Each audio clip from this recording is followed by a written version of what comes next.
बेटा आवाज आ रही है क्या? एक बार चेक करिए, ऑडियो वीडियो क्लियर है? एक बार चेक कर लो बेटा, ऑडियो वीडियो क्लियर है तो हम लोग स्टार्ट करें। जल्दी जल्दी फास्ट।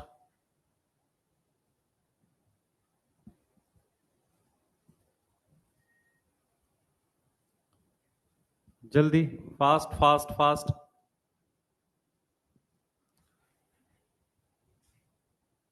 सब परफेक्ट है? ठीक है।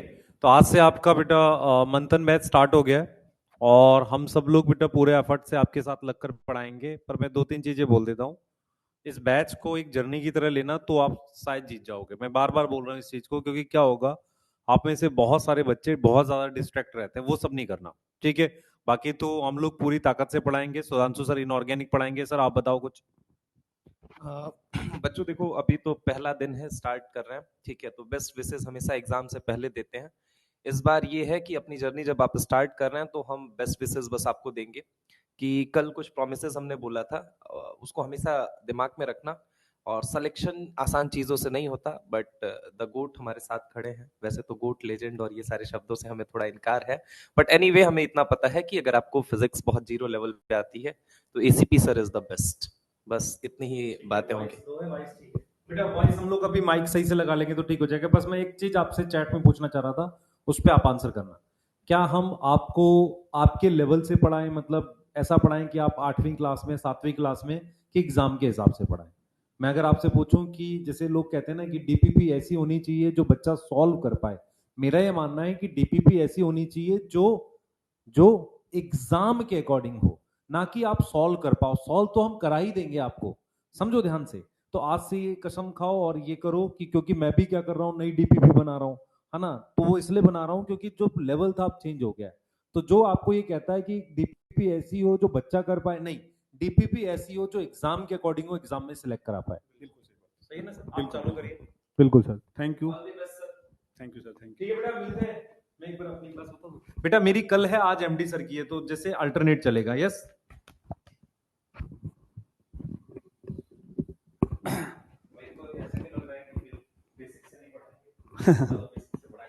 अभी जब लेक्चर देखेंगे तो पता लग जाएगा। हाँ बेटा, क्या मेरी आवाज आ रही है? अब सही से देखिए, बताइए एक बार। सेशन स्टार्ट करने से पहले बताइए, क्या मेरी आवाज अब सही से आ रही है? फिजिक्स बिल्कुल नहीं आती? बिल्कुल बेटा, तभी आप यहाँ हो, टेंशन मत लो। ठीक है ना? बिल्कुल नहीं आती, मैं क्यों खड़ा हूं यहाँ पे? आपको फिजिक्स सिखाने के लिए तो खड़ा हूं। बिल्कुल भी टेंशन नहीं लेनी है, बस आप ध्यान से मेरी बातों को सुनना और उनको अच्छे से फॉलो करना। यदि आपने मेरी बातों को अच्छे से फॉलो कर लिया 1 साल के लिए, पूरे 1 साल के लिए, तो बिलीव मी, आपके दिमाग में से ये क्वेश्चन हट जाएगा कि फिजिक्स मुझे नहीं आती। आपको सबसे अच्छा सब्जेक्ट फिजिक्स लगने लग जाएगा। इसकी टेंशन बिल्कुल ना लेना। और रही बात, सर बेसिक से पढ़ाओगे क्या, सर जीरो लेवल से पढ़ाओगे क्या? आप एक बार हेडिंग देखिए, चैप्टर का नाम देखिए। क्या मैंने चैप्टर बेसिक मैथमेटिक्स से स्टार्ट किया है? आप देखिए, देखिए एक बार, बेसिक बिफोर बेसिक मैथमेटिक्स, मतलब basic maths start. Basic maths क्या है बेसिकली? एक्चुअल में क्या है, आप बायो में मैथ्स नहीं पढ़ते हो, तो 11th क्लास और 12th क्लास की जो मैथमेटिक्स होती है, जो फिजिक्स में यूज आती है, उसे हम बेसिक मैथमेटिक्स में पढ़ाते हैं। 11th और 12th की वो तो पढ़ाना है ही मेरी जिम्मेदारी भाई, क्योंकि वो तो आपने पढ़ी ही नहीं है 11th 12th की बेसिक मैथमेटिक्स। वो तो मैं पढ़ाऊंगा ना, लेकिन मैं अब शुरू कहां से कर रहा हूं वो देखो। बेसिक मैथमेटिक्स से पहले का बेसिक, मतलब 10th क्लास तक जो चीजें हम पढ़ते हैं, लेकिन शायद वो इतना लेवल पे हमें काम नहीं आई कि उनकी प्रैक्टिस हमें हो पाए। शायद बहुत समय हो चुका है उनको पढ़े हुए, इसलिए हम भूल चुके हैं। सब चीजें मैं पढ़ाऊंगा आपको, कुछ भी यहां से बाहर नहीं देखना है। बस एक एक चीज, मतलब जो चीजें काम आएंगी हर चीज बताऊंगा। ये बेसिक में मैं क्या बताने वाला हूं, बेसिक में इतना समझ लो कि 10th क्लास तक जो बेसिक मैथमेटिक्स वाली टर्म्स जो आप पढ़ते हो ना, परसेंटेज निकालना, रेशियो को हैंडल करना, A by B C by D का डिवीजन करना, परसेंटेज में या प्रोपोर्शनलिटी में खेलना, ये सब चीजें सिखाऊंगा मैं। एपी जीपी छोटी मोटी कैलकुलेशन करना, डेसिमल की कैलकुलेशन करना, पावर में खेलना, और इनको बिल्कुल लाइटली मत ले लेना। आपको आज के क्लास में मैं फील करवा दूंगा कि चाहे आप कितने ही तुर्रमखा हो, कितने ही तगड़े हो, लेकिन फिर भी ये जो बेसिक मैं बताऊंगा उसमें आपकी हवा टाइट हो जाएगी। इतना मैं बता रहा हूं। रीजन, क्योंकि हम कुछ चीजों को बिल्कुल लाइटली लेके इग्नोर कर देते हैं, और विश्वास करना आपके साथ वो जो चीजें हैं यदि आपने उनको अच्छे से मजबूत नहीं किया तो कंसेप्ट आते हुए, फॉर्मूला आते हुए भी आप क्वेश्चन का आंसर नहीं निकाल पाएंगे। क्या आपके क्लास में कभी ऐसा होता है कि कभी भी क्वेश्चन सोल्व कर रहे हैं तो फॉर्मूला आता है, कंसेप्ट आता है, बट आंसर नहीं आता, कैलकुलेशन नहीं होती, कैलकुलेशन मिस्टेक हो जाती है, रुक जाते हैं, फंस जाते हैं कैलकुलेशन में। और वो कैलकुलेशन में वो बात नहीं कर रहा हूं जो इंटीग्रेशन में रुक जाता, अरे नहीं ज्यादा इंटीग्रेशन काम आता, मैं बेसिक कैलकुलेशन की बात कर रहा हूं, जहां आपको कहीं ना कहीं पावर में रुक जाते हो, रूट के अंदर रुक जाते हो, या फिर डेसिमल कैलकुलेशन में फंस जाते हो, या गलत कर देते हो और बाहर आके बोलते हो कैलकुलेशन मिस्टेक हो गया। तो वो चीज कब सुधारेंगे? आज से ही शुरू करना होगा। आज के इस लेक्चर में मैं आपको फील कराऊंगा कि कैसे बेसिक बेसिक चीजें बहुत अच्छे लेवल के क्वेश्चंस में आती हैं, और उनके बिना हमारा वो क्वेश्चन गलत ही होता है। ठीक है? क्लियर है बात सभी को भाई? ठीक है ना भाई? तो देखो, हम फिजिक्स में आगे बढ़ने से पहले मैं अपने बारे में बता दूं। यदि कोई मान लो, देखो बहुत से बच्चे हैं जो मेरे से पढ़े हैं, बहुत से ऐसे भी हैं जो मेरे से नहीं पढ़े हैं, मुझे नहीं जानते हैं, तो थोड़ा सा मेरा इंट्रोडक्शन देना बनता है भाई। मेरा नाम बेटा आशीष चौधरी है, एसीपी सर बोलते हैं, Ashish Chaudhary, P for physics. ठीक है? मैंने बीटेक किया है आईआईटी रुड़की से, 2012 से 16 वाले बैच में था, और इलेक्ट्रिकल इंजीनियरिंग से मैंने बीटेक किया है। मेरा मानना यह है बेटा, यदि मैं एक गांव के छोटे से स्कूल से निकल के, एक हिंदी मीडियम का स्टूडेंट गांव के छोटे से स्कूल से निकल के आईआईटी में जा सकता है, जिसको क्लास 11 तक ये नहीं पता था इंग्लिश में कि इवन और ओड क्या होता है। हाँ, मुझे पता था सम संख्या क्या होती है, विषम संख्या क्या होती है, मुझे नहीं पता था इवन क्या है, ओड क्या है, नेचुरल नंबर क्या है, मुझे नहीं आता था। ठीक है ना? और वो बच्चा पढ़ के यदि वो जे एडवांस का एग्जाम क्लियर कर सकता है, तो आप तो बड़े आराम से मजे से कर सकते हो। बस आपको टीचर की बात को मानना होगा, हर एक चीज को फॉलो करना होगा। ठीक है ना? आपको बस जो जो मैं बताता हूं मेरे पूरे एक्सपीरियंस से, मैं ऐसे नहीं कहूंगा सिर्फ टीचिंग एक्सपीरियंस से, मैं पढ़ता था उस समय से जो भी मेरा एक्सपीरियंस है मैं सब आपको ट्रांसफर कर दूंगा। एक एक चीज आपको बता दूंगा, कहां आप गलती करते हो और कहां आपको उन चीज को सुधारना है। ठीक है? हाँ बेटा, मुझे पता है आप में से बहुत से बच्चे हिंदी मीडियम के हैं। विश्वास करना, यदि आपको एक भी चीज दिक्कत होती है कि सर ये टर्म समझ नहीं आ रहा, प्लीज इसे हिंदी में बता दीजिए, मैं आपकी हेल्प करूंगा।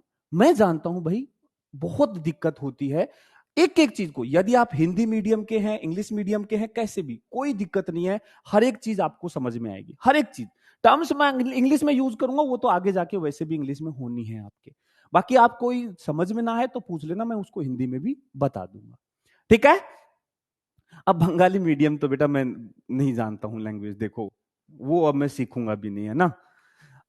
चलिए चलिए, तो देखो इस सेशन में हम बेसिक मैथमेटिक्स से पहले की बेसिक की बात करेंगे, और ये चीजें मैं करवा क्यों रहा हूं, to avoid calculation mistake, calculation mistakes. बहुत बार क्वेश्चंस में होता है कि पूरे पेपर में सर 5 कैलकुलेशन मिस्टेक होगी, वो कहां से आती है कैलकुलेशन मिस्टेक? क्या वो कैलकुलेशन मिस्टेक इंटीग्रेशन की होती है? नहीं। क्या वो डिफरेंशिएशन की होती है? नहीं। वो simple addition, multiplication, division, power, square root, इन्हीं सब चीजों में कैलकुलेशन मिस्टेक होती है। उन चीजों पे हमें काम करना पड़ेगा। मान के चलो आपके पूरे पेपर में 15 से 20% का जो कंट्रीब्यूशन होता है वो इन बेसिक कैलकुलेशंस का होता है, क्योंकि पूरे पूरे के पूरे 45 क्वेश्चन में आप मान के चलो 40 क्वेश्चन ऐसे होते हैं जिसमें कैलकुलेशन होती है कुछ ना कुछ, और वो कैलकुलेशन हमें यहां पे सीखनी है। ठीक है? दूसरा, two fast, for fast calculation, fast calculation. एक ही चीज को सोल्व करने के मल्टीपल वेज हो सकते हैं। मैं हमेशा कहता हूं कि मैथमेटिक्स को थोड़ा लॉजिकली समझो। जब आप लॉजिकली चीजें करते हो, अभी मैं क्वेश्चंस के थ्रू बताऊंगा कि कैसे मैं लॉजिकल की बात कर रहा हूं, लॉजिकल फिजिक्स क्या है, लॉजिकल मैथमेटिक्स क्या है, वो मैं बताऊंगा कि इक्वेशन को सोल्व करना एक मैथमेटिकल वे होता है और एक लॉजिकल वे होता है जो आसान होता है। लॉजिकल वे वो मैं आपको सिखाने वाला हूं, जिससे आपकी कैलकुलेशंस फास्ट हो जाएंगी, एरर के चांसेस ना के बराबर रहेंगे। ठीक है, तो बिल्कुल ये है till class 10th level, till class 10th level, 10th level की बात करूंगा। लेकिन बहुत से बच्चे पता है अब थोड़े से जोशीले हैं, थोड़ा सा वो सोचेंगे अरे सर क्या करवा रहे हो, बेसिक तो हमें आता है सर। अभी थोड़ी देर में पसीने निकलेंगे क्वेश्चंस में उन्हीं बेसिक प्रॉब्लम के अंदर।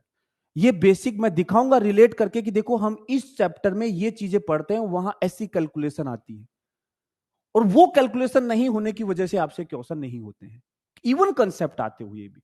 वो मिस्टेक हमें नहीं होने देनी है। बिल्कुल एसीपी मेथड बिल्कुल बोल सकते हो, एसीपी मेथड बोल दो। एक्चुअल में एसीपी लॉजिक बोलूंगा मैं, कि लॉजिक चीजें सिखाता हूं, लॉजिक लगाता हूं कंसेप्ट के अंदर, मैथमेटिक्स के अंदर, और बहुत सारी चीजें लॉजिक से आसान होती हैं। ठीक है, उस देखो सेशन स्टार्ट करने से पहले कुछ चीजें, वैसे तो पूरे साल भर गाइडेंस देते रहते हैं, बहुत ज्यादा समय मैं नहीं लूंगा, लेकिन कुछ चीजें मैं आपको बताऊंगा कि जो हो सकता है कि बहुत से बच्चे नए हैं, उनको नहीं आइडिया है कि मुझे कैसे प्रिपरेशन करनी है, या हो सकता है अभी तक कुछ गलत ट्रेंड फॉलो कर रहे थे, मुझे किन किन चीजों का ध्यान देना है, क्या क्या मिस्टेक्स हैं जो हो सकती हैं उनको अवॉइड करना है। जो जो गलतियां हो सकती मैं बता रहा हूं, उनको लिख लो कि ये गलती तो कुछ भी हो जाए मैं नहीं करूंगा। ठीक है, आ जाओ। देखो क्या सीक्वेंस फॉलो करना होता है, हर एक स्टूडेंट को फॉलो करना है, इससे बाहर नहीं जाना है। देखो सबसे पहली बात, लेक्चर देखना है, हर एक लेक्चर कंप्लीट देखना है। आप चाहे कितने ही तगड़े खिलाड़ी हैं या कितना ही बेसिक पे हैं, हर लेक्चर को पूरा देखो। फास्ट करके मत देखो, नॉर्मल स्पीड से देखो। ठीक है, लाइव अटेंड करो, कोशिश करो लाइव देखो। क्यों? क्योंकि रिकॉर्डेड में देखो वो कनेक्शन नहीं बन पाता है, आप अपने डाउट्स नहीं पूछ पाते हैं। लाइव में आप अपने डाउट्स प्रॉपरली पूछ सकते हैं, तो कोई भी कंफ्यूजन नहीं रहेगा। दूसरा फायदा लाइव का, एक तो ये होता है कि आप डाउट्स पूछ सकते हैं, उसके अलावा दूसरा फायदा क्या है कि यदि आप रिकॉर्डेड देखोगे तो आज के काम को आप कल पे ट्रांसफर करने की कोशिश करोगे। मन है नहीं मानता है, आज 10 दिन आप मोटिवेट रहोगे, 11वें दिन आप सोचोगे अरे यार आज थोड़ा सा आराम कर लेता हूं, या आज मेरे को शादी में जाना है, आज मेरे को ये काम करना है, और कल पे टाल दोगे। लेकिन यदि आपने ठान रखा नहीं भाई आज का लेक्चर छूट गया मेरा तो दिक्कत हो जाएगी, तो आप कोशिश कुछ भी करके हर काम को अवॉइड करके लाइव लेने की कोशिश करो, उससे बैकलॉग नहीं होता है। ठीक है, मेरे साथ प्रोमिस करते हुए चलो, लेक्चर के साथ साथ नोट्स बनाओ। अब यहां बहुत से बच्चे थोड़ा सा डाउट्स पूछेंगे, क्वेश्चंस आएंगे, सर हम दोबारा नोट्स बनाएं क्या? देखो बेटा, यदि आप लोग मेरे से नहीं पढ़े हो, पहली बार मेरे साथ कनेक्ट कर रहे हो, तो बता दो बेटा आपको पूरे नोट्स बनाने हैं। बहुत बेनिफिशियल है, विश्वास करो, जितना आप टाइम इन्वेस्ट करोगे नोट्स बनाने में, उसका डबल आपको बेनिफिट मिलेगा। ठीक है, तो नोट्स बनाने हैं। जो बच्चे लास्ट ईयर मेरे से पढ़े हैं, मैं तो कहूंगा कि आप नोट्स बना लो। यदि फिर भी आपको लगता है कि सर मोस्टली चीजें बनी हुई हैं, तो आप उनमें अपडेट कर लो। मतलब उसी नोट्स में एक बुक अलग से बना लो, नोटबुक, जिसमें पहले वाले नोटबुक को खोल के बैठो, जो जो नई चीजें आती है उनको अपडेट करते हुए चलो। ठीक है, या फिर कंप्लीट नोट्स थ्योरी कर लो, क्वेश्चंस मत लिखो, क्वेश्चंस आपको पीडीएफ से मिल जाएंगे। ठीक है, लेकिन आपको नोट्स बनाने चाहिए, उससे क्या है माइंड कनेक्टेड रहता है टीचर के साथ और रिवीजन में हेल्प मिलती है। आस्क डाउट, सबसे इंपॉर्टेंट बात, बेटा डाउट्स पूछो। मैं कहता हूं बेशरम बन जाओ, चाहे कितना ही बेसिक क्यों ना है। आपको नहीं पता कि इवन नंबर क्या होता है तो पूछो ना। नहीं पूछोगे तो वो डाउट्स एक बीमारी की तरह बन जाएगा, एक छोटा सा वायरस है जो आपके दिमाग में पूरा फैलता चला जाएगा और पूरा कब्जा कर लेगा कि तेरा सिलेक्शन नहीं होगा। सिंपल सी बात है, डाउट्स पूछना पड़ेगा। एक नहीं पूछोगे वो 10 डाउट क्रिएट करेगा, फिर वो 10,000 डाउट क्रिएट करेंगे, तो वो दिक्कत हमेशा, वो आपके अंदर कभी वो कॉन्फिडेंस नहीं आने देगा। एक डाउट जो है आपके दिमाग में कभी आपको उस चैप्टर पे कॉन्फिडेंस नहीं आने देगा। तो जो डाउट कितना भी ऐसी क्यों ना है, सब आप हर क्लास में ये फॉलो करना है। आपको डाउट्स पूछने पड़ेंगे। यदि आप डाउट्स को इग्नोर करोगे तो वो डाउट्स आपको इग्नोर नहीं करेंगे, बता रहा हूं मैं आपको। यदि आपको शर्म आती है, मैं बता रहा हूं बेटा, बेशर्म बन जाओ, कोई कुछ नहीं, किसी चीज का कोई वो नहीं है कि यार मैं सर क्या सोचेंगे, वो क्या सोचेंगे, बाकी लोग क्या सोचेंगे। अरे यदि आपका सिलेक्शन नहीं हुआ तो सबसे ज्यादा सोचने की बात होगी ना भाई। तो डाउट्स पूछने चाहे कितना ही बेसिक क्यों ना हो, ठीक है ना। हो सकता है मैंने एक चीज 10 बार बता दिया, आपने 11वीं बार डाउट पूछ लिया, हो सकता है मैं गुस्सा कर दूं थोड़ा सा, लेकिन क्या हो जाएगा भाई, क्या हो जाएगा उससे। मान लो थोड़ा सा एग्रेशन में कुछ मैंने बोल दिया, क्या बोल दूंगा कि बेटा ये क्या डाउट पूछ रहे हो, कल तो बताया था, इतना ही तो बोल लूंगा। लेकिन ऐसा नहीं करूंगा कि मैं बताऊंगा नहीं, बताऊंगा जरूर। हर टीचर बताएगा जरूर, और डाउट बताए जाएंगे, आप चाहे कितनी बार पूछो। लेकिन जब ऐसा बोला जाता है तो वो इसलिए बोला जाता है कि ताकि हम मेंटली हो जाएंगे, यार मैंने कल रिवीजन नहीं किया इसलिए ये दिक्कत आ रही है। तो आप उसका फिर अल्टरनेट और उसको सॉल्यूशन करोगे कि अगली बार रिवीजन करके बैठोगे, और कुछ नहीं है, ठीक है। लेक्चर के बाद रिवीजन करना है। ये रिवीजन दो बार होगा। कैसा रिवीजन? 10-10 मिनट का रिवीजन है। जैसे आज लेक्चर लिया आपने, आज लेक्चर लेने के बाद आज पूरे दिन में, या तो लेक्चर के बाद या कभी भी पूरे दिन में, आपको 10 मिनट बैठ करके नोट्स को पलटना है, देखना है कि हाँ ये पढ़ाया, फिर दिमाग में घुमाना, हाँ ये पढ़ाया, ये पढ़ाया, इसमें ये बताया, इसमें ये बताया, ठीक है। 10 मिनट में बस क्विक रिवीजन। ऐसे ही जब आप कल का लेक्चर लोगे, उससे पहले आपको कल जो लास्ट लेक्चर में पढ़ाया था उसको रिवाइज करके बैठना है, ठीक है ना। तो ये रूटीन फॉलो करना है। इससे क्या है, कनेक्शन बनता है। इससे आपको लगता है कि हाँ कल से आगे कनेक्ट हो गए हम, चीजें कुछ स्किप नहीं होती हैं चीजें, ठीक है। तो रिवीजन 2 बार, एक लेक्चर के बाद और एक अगले लेक्चर से पहले हमेशा करना है। ये लिख लो, ये 10 और 10-20 मिनट आपके लिए 2 घंटे से भी ज्यादा मेहनत का काम करेंगी। ये 20 मिनट 2 घंटे से ज्यादा इफेक्टिव होंगी। आप कभी 10 दिन बाद रिवीजन करोगे, 2 घंटे 3 घंटे लगा के किया, उससे बेटर है बस 10 मिनट का रिवीजन लेक्चर के बाद और अगले लेक्चर से पहले कर लो बस, ठीक है।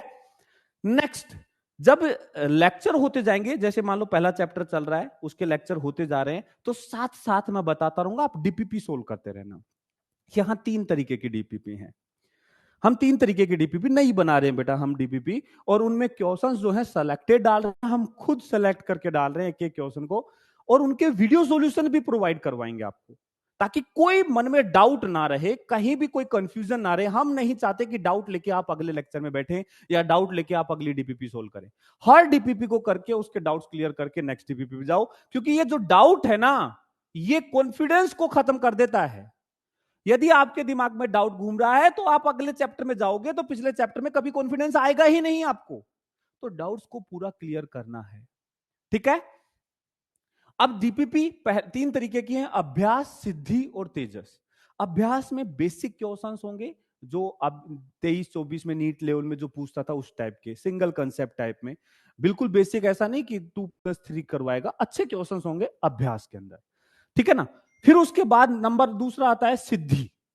सिद्धि में आपको एनसीईआरटी से कोई ग्राफ बेस्ड क्वेश्चन या एनसीईआरटी से theory based question, theoretical questions आपको ज्यादा देखने के मिलेंगे, स्टेटमेंट वाले क्वेश्चंस आपको देखने के मिलेंगे, ये सिद्धि में मिलेंगे।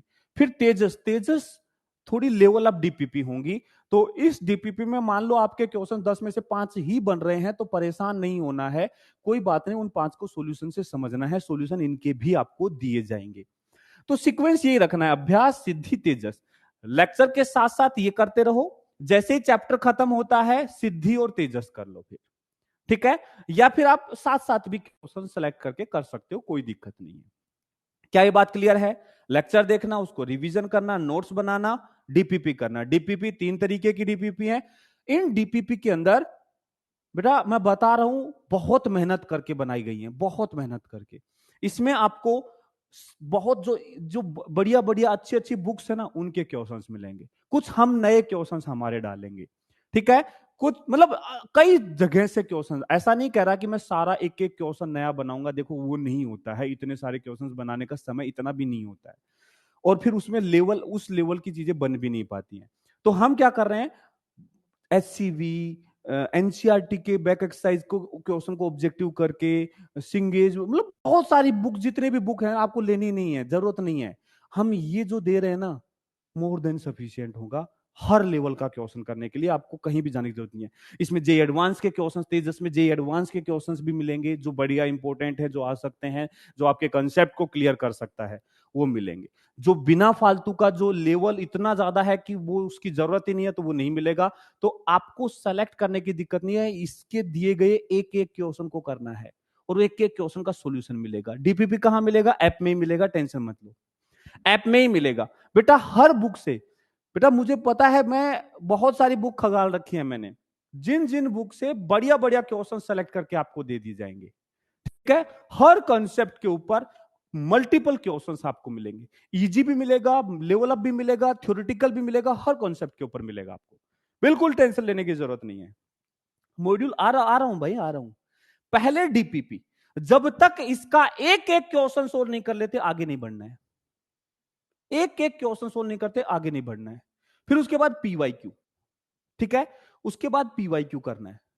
पीवाईक्यू करने में ध्यान रखना, टाइमर लगा के करना है। 10 क्वेश्चंस ले लिए, 15 मिनट, 10 मिनट या जितना भी टाइम अपने अकॉर्डिंग लिया और सोल्व करने लग गए, और फिर 10 क्वेश्चन का आंसर बाद में देखेंगे। पीवाईक्यू हमारे एनालिसिस के लिए है कि हमने जितनी चीजें अप्लाई की हैं, क्या हम एप्लीकेशन एग्जाम के क्वेश्चंस में कर पा रहे हैं। टाइम लगा के करो। उसके बाद फिर मॉड्यूल पे जाओ। तत्वा मॉड्यूल हम बैच के साथ दे रहे हैं, पीडीएफ है, आपको फ्री है, आप उसके क्वेश्चंस लगाओ। यदि आपके पास कोई दूसरा मॉड्यूल है किसी अच्छे स्टैंडर्ड कोचिंग का, तो आप वो भी यूज कर सकते हैं। मैं ऐसे नहीं कहूंगा कि दूसरे सब तो बेकार है, नहीं। अच्छी स्टैंडर्ड कोचिंग का मॉड्यूल है जिसमें एरर ना हो, आप बिल्कुल इनके बाद उसको यूज करो, क्योंकि जितना प्रैक्टिस करोगे बेनिफिट आप ही को मिलेगा। तो प्रैक्टिस तो करना है, ये अब अनलिमिटेड खजाना हो गया। इसके बाद टेस्ट आएंगे। टेस्ट हर वीक होगा, हर वीक टेस्ट होगा। और टेस्ट देने के बाद उससे ज्यादा इंपॉर्टेंट है टेस्ट का एनालिसिस करना। टेस्ट दो और टेस्ट का एनालिसिस करो। हर टेस्ट का एनालिसिस जरूरी है। और मान लो आपके 10 क्वेश्चंस गलत हुए हैं, तो क्यों गलत हुए हैं, हर के पीछे का लॉजिक देखो कि मैंने क्या दिक्कत की है, कैलकुलेशन मिस्टेक की है, फॉर्मूला याद नहीं था, क्या नहीं था, और उसके अकॉर्डिंग अपने अंदर चेंजेस करो हर वीक। आपको टेस्ट देने के बाद 2 घंटे टेस्ट एनालिसिस में लग रहे हैं तो 2, क्योंकि वो बहुत काम की चीज है। यदि टेस्ट देके सिर्फ आगे बढ़ गए, एनालिसिस नहीं किया, तो उस टेस्ट देने का कोई बेनिफिट ही नहीं है। क्योंकि जो क्वेश्चन आप कर रहे हो तो कर ही रहे हो ना, चीज तो वो है ना जो नहीं हुआ उसको करना। हमेशा याद रखना, ज्यादा से ज्यादा क्वेश्चन करना जरूरी नहीं है। जो डाउट्स आ रहे हैं उनको सोल्व करना, उनको इंप्रूव करना, उन मिस्टेक्स को दूर करना, वो जरूरी है। जो कंसेप्ट आपको आता है, जो आप अप्लाई कर रहे हो तो कर ही दोगे, उसमें सीखा क्या नया। टेस्ट देने से इंप्रूवमेंट तब होता है जब आप उसके एनालिसिस से उसकी गलतियों को सुधार लो, जो क्वेश्चन नहीं हुए उनको सोल्व कर लो। आप डीपीपी कर रहे हो तो मतलब इस डीपीपी करने से नहीं है, मतलब है कि जो क्वेश्चन आपसे नहीं हो रहा उसको समझ लो, वो एड ऑन होगा आपके नॉलेज में। जो आपको आता है वो तो आता ही है ना, उसको एड ऑन क्या हुआ। बात समझ रहे हो मेरी बात को?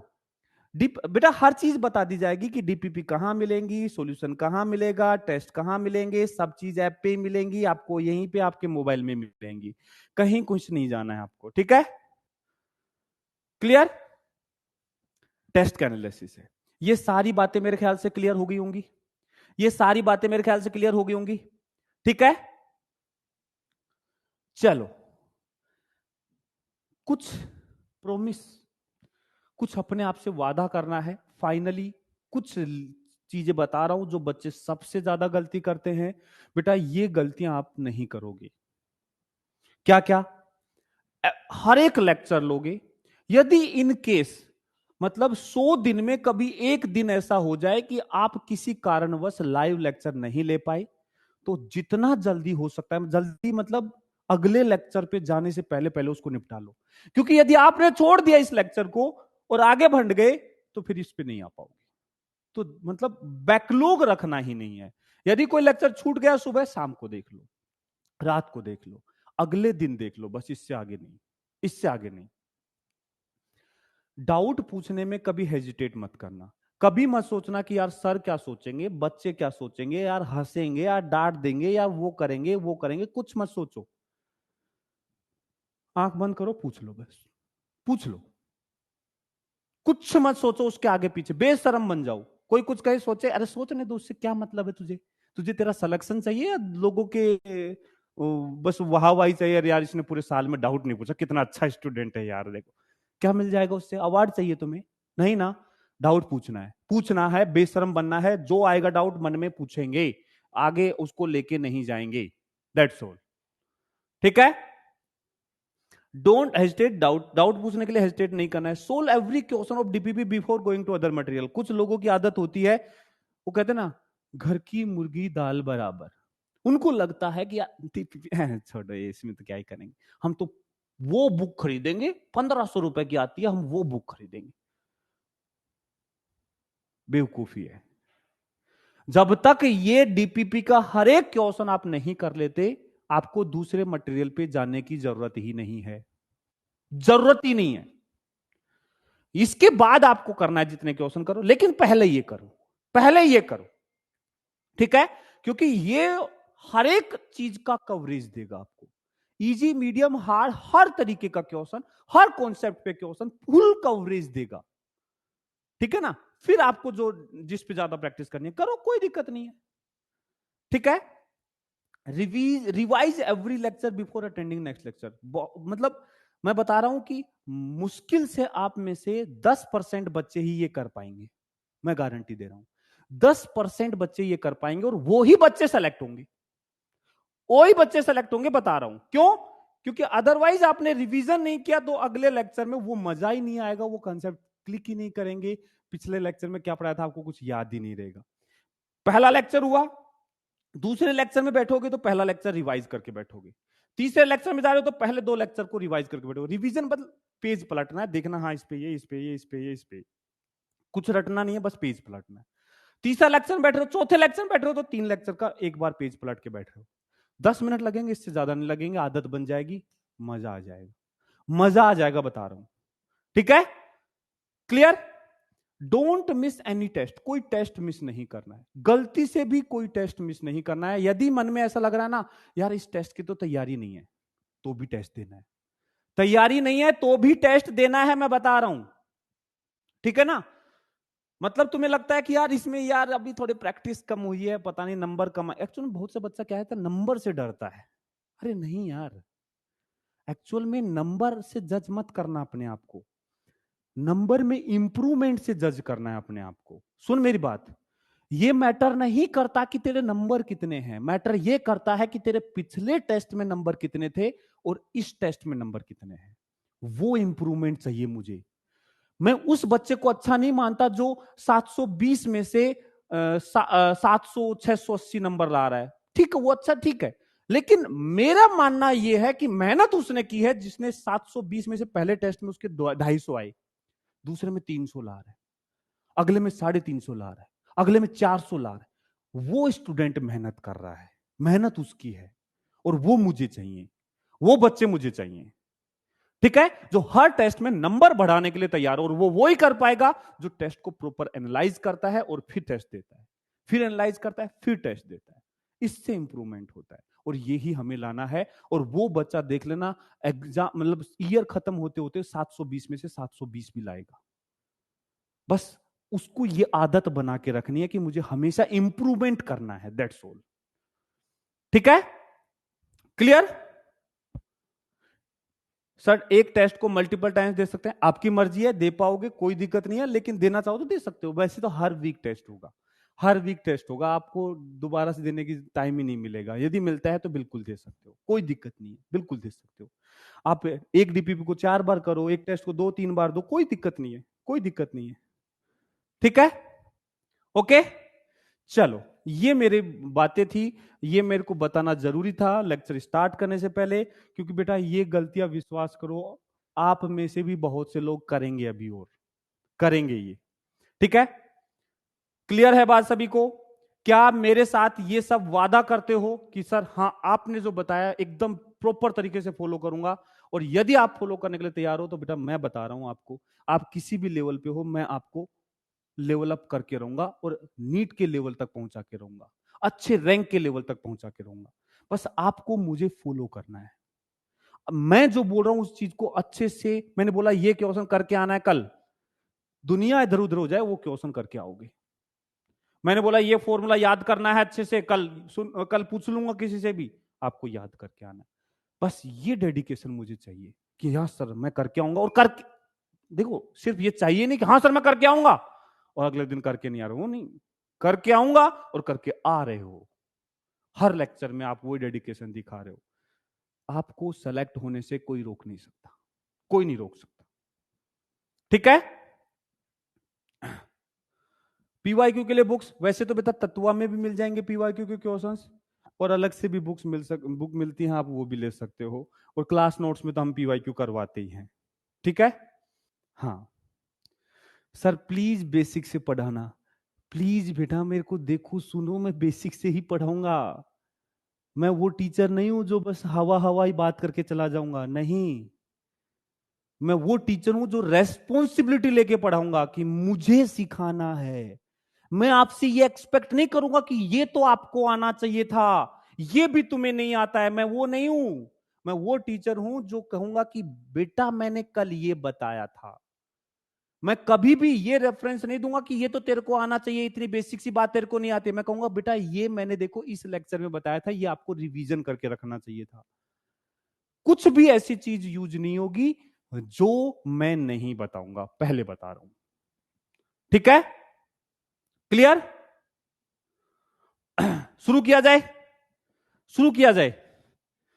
हाँ भाई, ये आज अपना गोल है।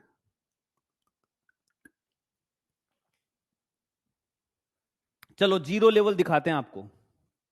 और सुनो, जीरो लेवल में भी आपको ये फील करा दूंगा कि यार ये कितना इंपॉर्टेंट है। शायद मैं ये गलती कर रहा था, अच्छा हुआ आज मैंने ये पढ़ लिया, वरना ये मेरे को मेन एग्जाम में दिक्कत करती ही करती चीज, ये चीज पूरे साल दिक्कत करती करती, ये चीज मैं फील करा दूंगा आज के इस लेक्चर में। बेसिक जरूर है लेकिन बहुत इंपॉर्टेंट है, और अच्छे लेवल के क्वेश्चन सोल्व करने के लिए ये बेसिक चीजें हमें अच्छे से आनी चाहिए, ठीक है।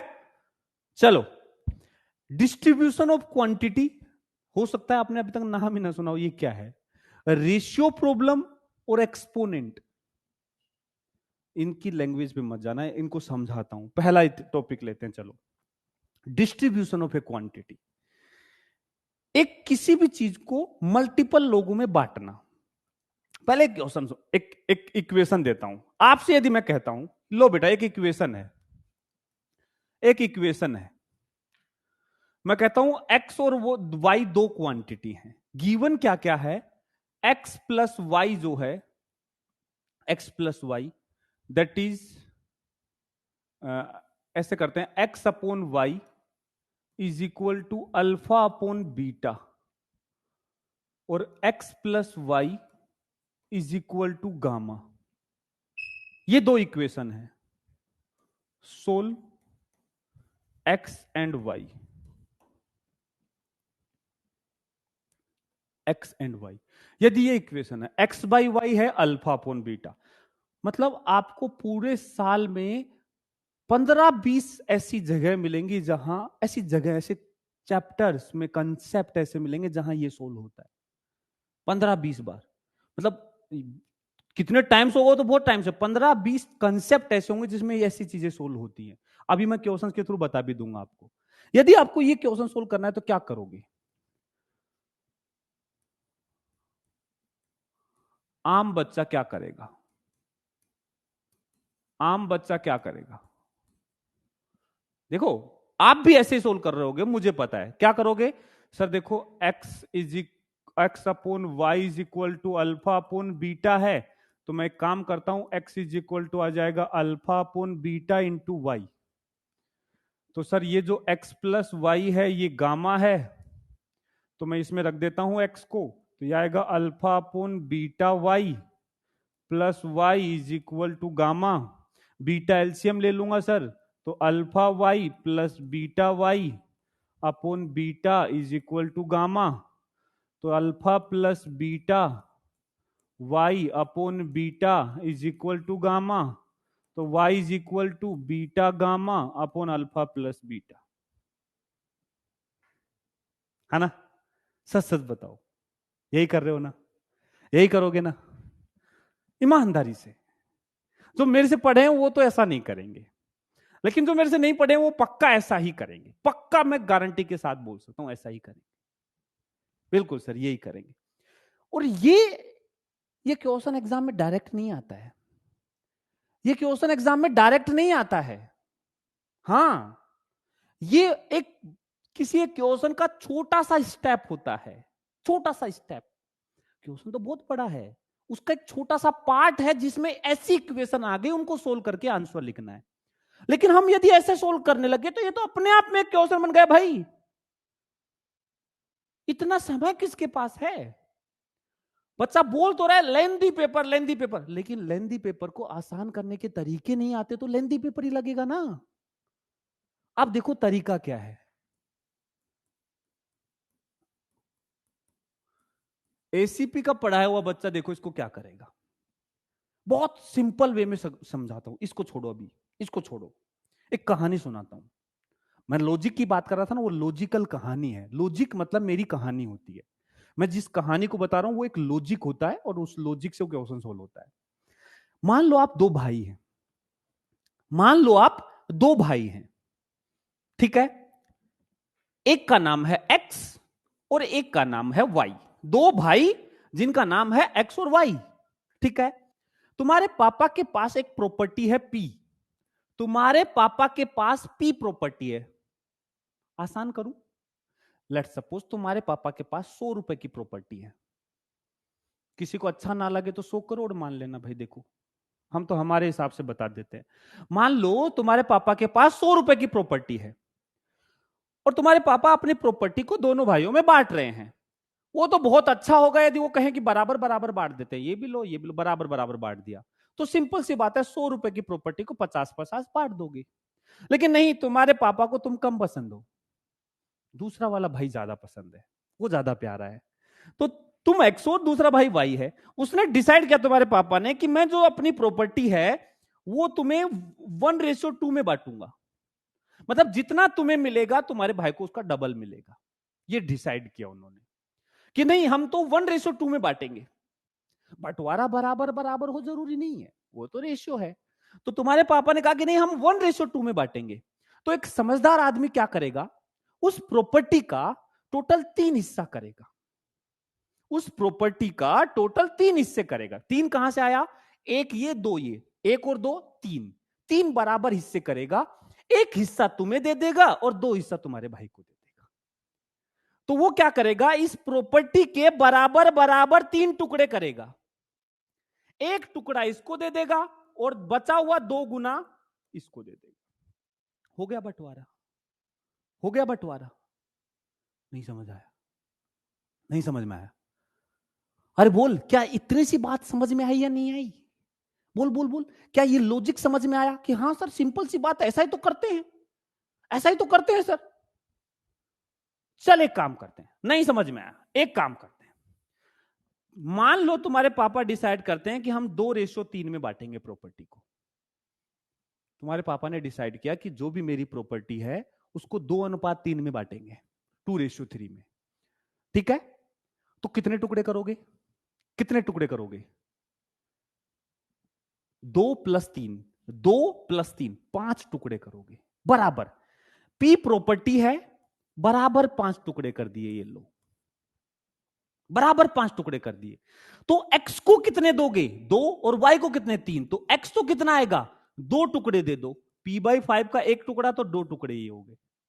y कितना आएगा, 3 टुकड़े दे दो, p/5 के 3 टुकड़े हो गए। हाँ, क्लिक करा, क्लिक किया, ये बात क्लिक किया नहीं किया? बंटवारा, बंटवारा, भाइयों में प्रॉपर्टी को बांटना। तो जितना रेशो है टोटल करो और बराबर बराबर हिस्से कर लो, इतने हिस्से इसको, इतने हिस्से इसको, हो गया काम, हो गया काम। अरे बात क्लियर हुई, बात क्लियर हुई, बात क्लियर हुई? चल अब इसका आंसर सोल्व करते हैं। क्या करेंगे? हम कहेंगे x अपॉन वाई जो है अल्फा अपॉन बीटा है, और x प्लस वाई जो है ये प्रॉपर्टी है, प्रॉपर्टी गामा। बताओ इसके पास प्रॉपर्टी कितनी है? गामा। दोनों का सम जो है वो प्रॉपर्टी होती है, दोनों का सम जो है वो प्रॉपर्टी होती है। ये प्रॉपर्टी है, इस रेशियो में बांटना है। बता कितने हिस्से करूं? बता कितने हिस्से करूंगा? इस गामा प्रॉपर्टी के कितने हिस्से करूंगा? बराबर बराबर। गामा जो प्रॉपर्टी है इसके अल्फा प्लस बीटा हिस्से करूंगा। कितने हिस्से करूंगा? Alpha plus beta. Alpha ratio beta में बांटना है ना, अल्फा प्लस बीटा हिस्से करूंगा, बराबर बराबर टुकड़े, अल्फा प्लस बीटा। अब हो सकता है 3 आए, हो सकता है 5 आए, हो सकता है 10 आए, हो सकता है 12 आए, हो सकता है 15 आए, कुछ भी आए, मैं तो अल्फा प्लस बीटा टुकड़े करूंगा। ये बराबर बराबर हिस्से हो गए। मुझे क्या निकालना है? एक्स, वाई निकालना है। चलो वाई निकालना है। एक टुकड़ा इतने का, वाई को कितना देना है? बीटा। तो बीटा हिस्से दे दो किसका? Gamma upon alpha plus beta. Check कर लो, चेक कर लो, आपकी इक्वेशन भी यही आंसर दे रही है। आप सीधा ये लिखोगे, इस क्वेश्चन को देख करके सीधा ये लिखोगे, सब्स्टिट्यूशन करके सोल्व करके कैलकुलेशन में मिस्टेक करोगे। यहां मिस्टेक का चांस ही नहीं है। ये तो सिंपल बंटवारा है, और आज सीख लोगे तो कल काम भी आएगा, कल काम भी आएगा। अरे बात समझ में आई? बात समझ में आई मेरे भाई? जो भी आपके दोनों का सम जो है, दो वेरिएबल जो है, कोई भी दो वेरिएबल, उनका जो सम है वो सम है गामा। तो गामा के बराबर हिस्से करो। कितने? अल्फा प्लस, जिस रेशियो में बांट रहा हूं उन दोनों को जोड़ दो, रेशियो को जोड़ दो, टोटल रेशियो को जोड़ दो। 2:3 है तो 2 + 3 5, 3:5 है तो 5 + 3 8, 1:2 है तो 1 + 2 3, 1:1 है तो 1 + 1 2। मतलब टोटल रेशियो जोड़ दो, जिस भी रेशियो में आपको बांटना है उनको जोड़ दो, उतने टुकड़े करो बराबर बराबर उस प्रॉपर्टी के। अल्फा रेशियो इसको दे दो एक्स को, और बीटा रेशियो वाई को। एक्स को अल्फा दे दो और वाई को बीटा। बता एक्स कितना आएगा? बता एक्स कितना आएगा? एक्स आएगा अल्फा टाइम्स किसका? इस हिस्से का, इस हिस्से का। प्रॉपर्टी के हिस्से करो बराबर टोटल रेशियो से, ठीक है? आगे बीटा क्यों लिखा समझ नहीं आया? देखो ये बीटा क्यों लिखा बेटा, ये है हिस्से। एक काम करते हैं, मान लो x + y 100 है और x अपॉन y है 2:3। अभी समझाता हूं, अभी समझाता हूं। कितने टुकड़े करोगे? कितने आदमी थे? कितने टुकड़े करोगे? अरे कितने टुकड़े करोगे? बोलो बोलो बोलो, कितने टुकड़े करोगे? 2 + 3, 2 + 3 5 टुकड़े करोगे, बराबर बराबर 5। एक टुकड़ा कितने का आएगा? 100 के बराबर 5 हिस्से करोगे। ये एक टुकड़ा है 20 का, ये एक टुकड़ा है। मुझे 2:3 में बांटना है, तो मतलब 2 हिस्से इसको देने हैं और 3 हिस्से इसको देने हैं, इसलिए मल्टीप्लाई कर रहे हैं। ये तो एक पीस है, एक एक पीस। अब एक बात बता, अधिक ये ऐसा तुम करने दोगे क्या? सोचना, तुम्हारे पापा के पास 100 रुपए की प्रॉपर्टी थी, एक मैं आता हूं बिचौला बांटने, और मैं क्या करता हूं, उसके 5, तुम्हारे पापा ने कहा 2:3 में बांट दो, मैं जाता हूं उसके 5 हिस्से करता हूं। एक हिस्सा आया 20 का, 20 एक को दे दूं, 20 एक को दे दूं, बाकी मैं 60 लेके आ जाऊं, तुम आने दोगे मुझे? क्या बंटवारा हुआ? नहीं ना। हमने बराबर 5 हिस्से किए, लेकिन उन 5 में से 2 एक को देने हैं और 3 एक को देने हैं। समझो इस बात को, 2 एक को देने हैं और 3 एक को देने हैं। यही यहां बराबर हिस्सा हुआ, अल्फा प्लस बीटा हिस्से किए। अल्फा एक को देना है, बीटा एक को देना है। किसको अल्फा? जिसके अल्फा, देखो एक्स को अल्फा, वाई को बीटा, एक्स को अल्फा, वाई को बीटा। लॉजिक समझ में आया? लॉजिक समझ में आया? बोल बोल। ये भी कर सकते हो, तुम्हारी मर्जी है, लेकिन मैं कहूंगा ये करो, मजा आएगा। और इस चीज को कितनी जगह लगा सकते हो आप सोच भी नहीं सकते, आप सोच भी नहीं सकते ये लॉजिक कितनी जगह काम करता है। अभी क्वेश्चन जब करूंगा तब आंखें खुलेंगी तुम्हारी। चल आगे, एक करें, एक करें, चल एक तुरंत से करके दिखाएगा, चल ठीक है।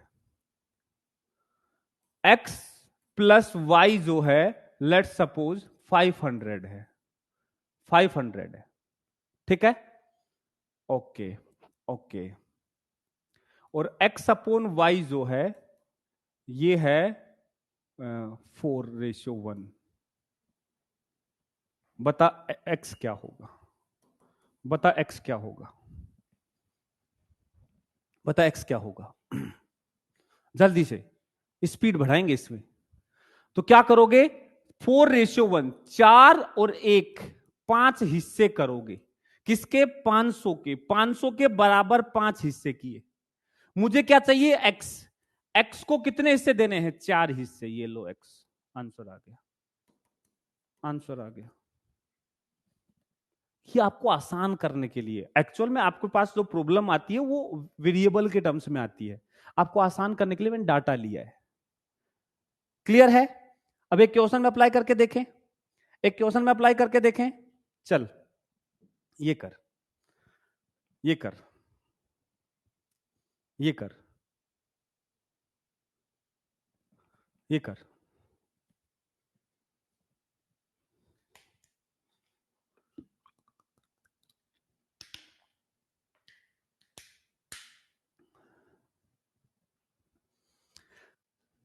याद है तुम्हें, ये एक्चुअली में मैंने कन्वर्ट करके खुद से बनाया है। एग्जाम में ये क्वेश्चन आता है, ये आया हुआ है नीट में, डायरेक्ट ऐसे नहीं, थोड़ा चेंज है, पोटेंशियल से आता है कि दो स्फीयर हैं जिनके पोटेंशियल सेम है, या ऐसा कुछ आता है ना क्वेश्चन, सेम पोटेंशियल हैं, या फिर चार्जेस जो है रेडियस के डायरेक्टली प्रोपोर्शनल है या इनवर्सली प्रोपोर्शनल है, वैसा इलेक्ट्रोस्टैटिक्स में ऐसे क्वेश्चन आते हैं और वहां ये चीज काम आती है। मैं आज ही सिखा देता हूं कि बंटवारा कैसे करते हैं, कल जब क्वेश्चन आएंगे तो आप हवा हवाई कर दोगे इनको। क्या बोल रहा है, two sphere have radius 20 and 50, 140 microcoulomb charge, divide 140 microcoulomb charge in the inverse ratio of their radius. Charge को रेडियस के इनवर्स रेशियो में बांटना है। तो देखो तुम्हें क्या करना है, एक का चार्ज Q1, एक का चार्ज Q2, इनवर्स रेशियो मतलब R2/R1, inverse ratio of radius, R2 50, R1 20, 5/2। Property कितनी है, अरे टोटल चार्ज कितना है, 140 माइक्रोकुलम, दिस इज प्रॉपर्टी। और इस प्रॉपर्टी को 5:2 में बांटना है। मुझे मान लो Q1 चाहिए, तुम्हें कुछ नहीं करना, देखो क्या करोगे, 140 माइक्रोकुलम की प्रॉपर्टी के कितने हिस्से करोगे, अल्फा प्लस बीटा, 5 और 2 7 टुकड़े करोगे। इसको कितने दोगे, Q1 को, Q1 को 5 हिस्से देने हैं, 7 दूनी 14, 20 500, 100 माइक्रोकुलम आंसर। कोई इक्वेशन सोल्व नहीं करना, ये आंसर आ गया। कोई इक्वेशन सोल्व नहीं करना, ये आंसर आ गया। देखो गलत किया था, बहुत से लोगों ने 1 आंसर दिया था, पहले बता रहा हूं, बहुत से लोगों ने 1 आंसर दिया था, और ये आदत हमें सुधारनी होगी। जल्दीबाजी नहीं होती है, पता है नीट में सिलेक्शन उसका नहीं होता जो सबसे पहले पेपर कर लेता है। ध्यान से सुन, नीट में सिलेक्शन उसका नहीं होता जो सबसे पहले पेपर सोल्व कर लेता है। नीट में सिलेक्शन उसका होता है जो सबसे ज्यादा क्वेश्चन सही सोल्व करता है। दोनों बातों में डिफरेंस है, जल्दीबाजी नहीं, सही करना है, सही करना है। ठीक है, क्या ये बात क्लियर हुआ, क्या ये बात क्लियर हुआ। चार्ज का रेशियो रेडियस के इनवर्स रेशियो, इनवर्स मतलब उल्टा रेशियो, R1 20, R2 तो R2/R1, तो 50/20 मतलब 5/2। तो टोटल हिस्से कितने करेंगे 140 के, 5 और 2 7 हिस्से करेंगे। 140 के बराबर बराबर 7 हिस्से करोगे, 20 के आएंगे, 5 इसको दे दोगे, 2 इसको दे दोगे, तो 20 5 100 ये हो गया, 20 दूनी 40 ये हो गया, आंसर आ गया, आंसर आ गया। क्लियर, क्लियर, बोलो बोलो बोलो बोलो। चल और प्रैक्टिस कर, और प्रैक्टिस कर, और प्रैक्टिस कर। चलिए ये कर, A string of length L is divided into 3 part. ये वेव वाले चैप्टर में ऐसे क्वेश्चन आते हैं, स्टैंडिंग वेव के। उसमें बोला कि एक रस्सी जो है, या ऐसे और भी जगह आते हैं, इस स्प्रिंग कांस्टेंट के भी क्वेश्चन बनते हैं इस तरीके के, मल्टीपल जगह यूज होता है। बोला कि एक रस्सी जो है इसको 3 रेशियो में बांटना। ए भगवान, ए भगवान, हालत खराब हो जाएगी। 2 में बांटना तो समझ में आ रहा था सर, अब 3 में कैसे बांटेंगे?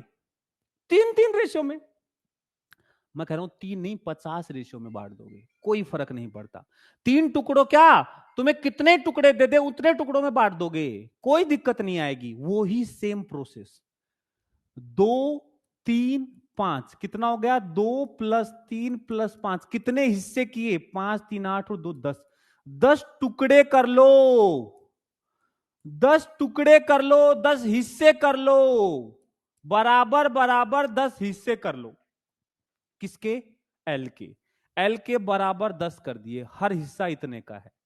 2 इसको दे दो, 3 इसको दे दो, 5 इसको दे दो, ये लो। ईच पार्ट, ये ईच पार्ट है। हमें क्या चाहिए? तो L1 जो है ये आएगा 2 दे दो, 2 हिस्से दे दो, ये लो। L2 कितने हिस्से दे दे? 3 दे दो, ये लो। कहां से आ रहे हैं ये? L1 को 2, L2 को 3 और L3 को 5। 5 हिस्से दे दो, ये लो, ये लो। ठीक है, क्लियर? ऐसे ऐसे बांटते हैं, ऐसे बांटते हैं। देखो देखो देखो, कौन सा कब पूछा था? शॉर्टेस्ट, सबसे छोटा। 2 3 5 सबसे छोटा ये होगा, सबसे छोटा ये होगा। कितना आ गया? कितना आ गया? L/5। L/5 is the answer. L/5 is the answer. बोल बोल बोल, क्या ये बात समझ में आई? क्या ये बात समझ में आई?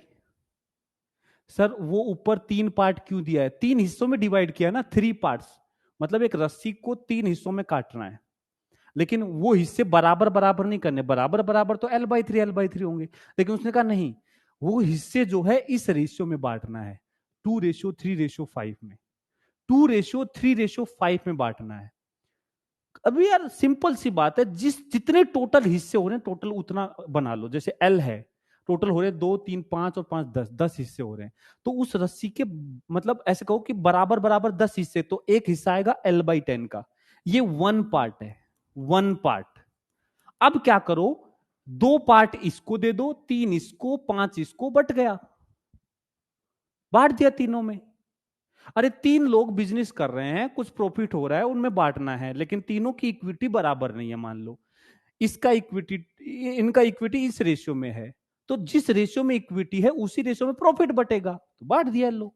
बराबर बराबर हिस्से किए, और 2 एक को दे दिया, 3 एक को दे दिया, 5 एक को दे दिया, बंटवारा हो गया। हमें पूरी चीजों को बांटना है। अरे यार, एक बच्चा पूछा है, सर हिस्से तो 10 हुए थे, फिर 3 हिस्से क्यों?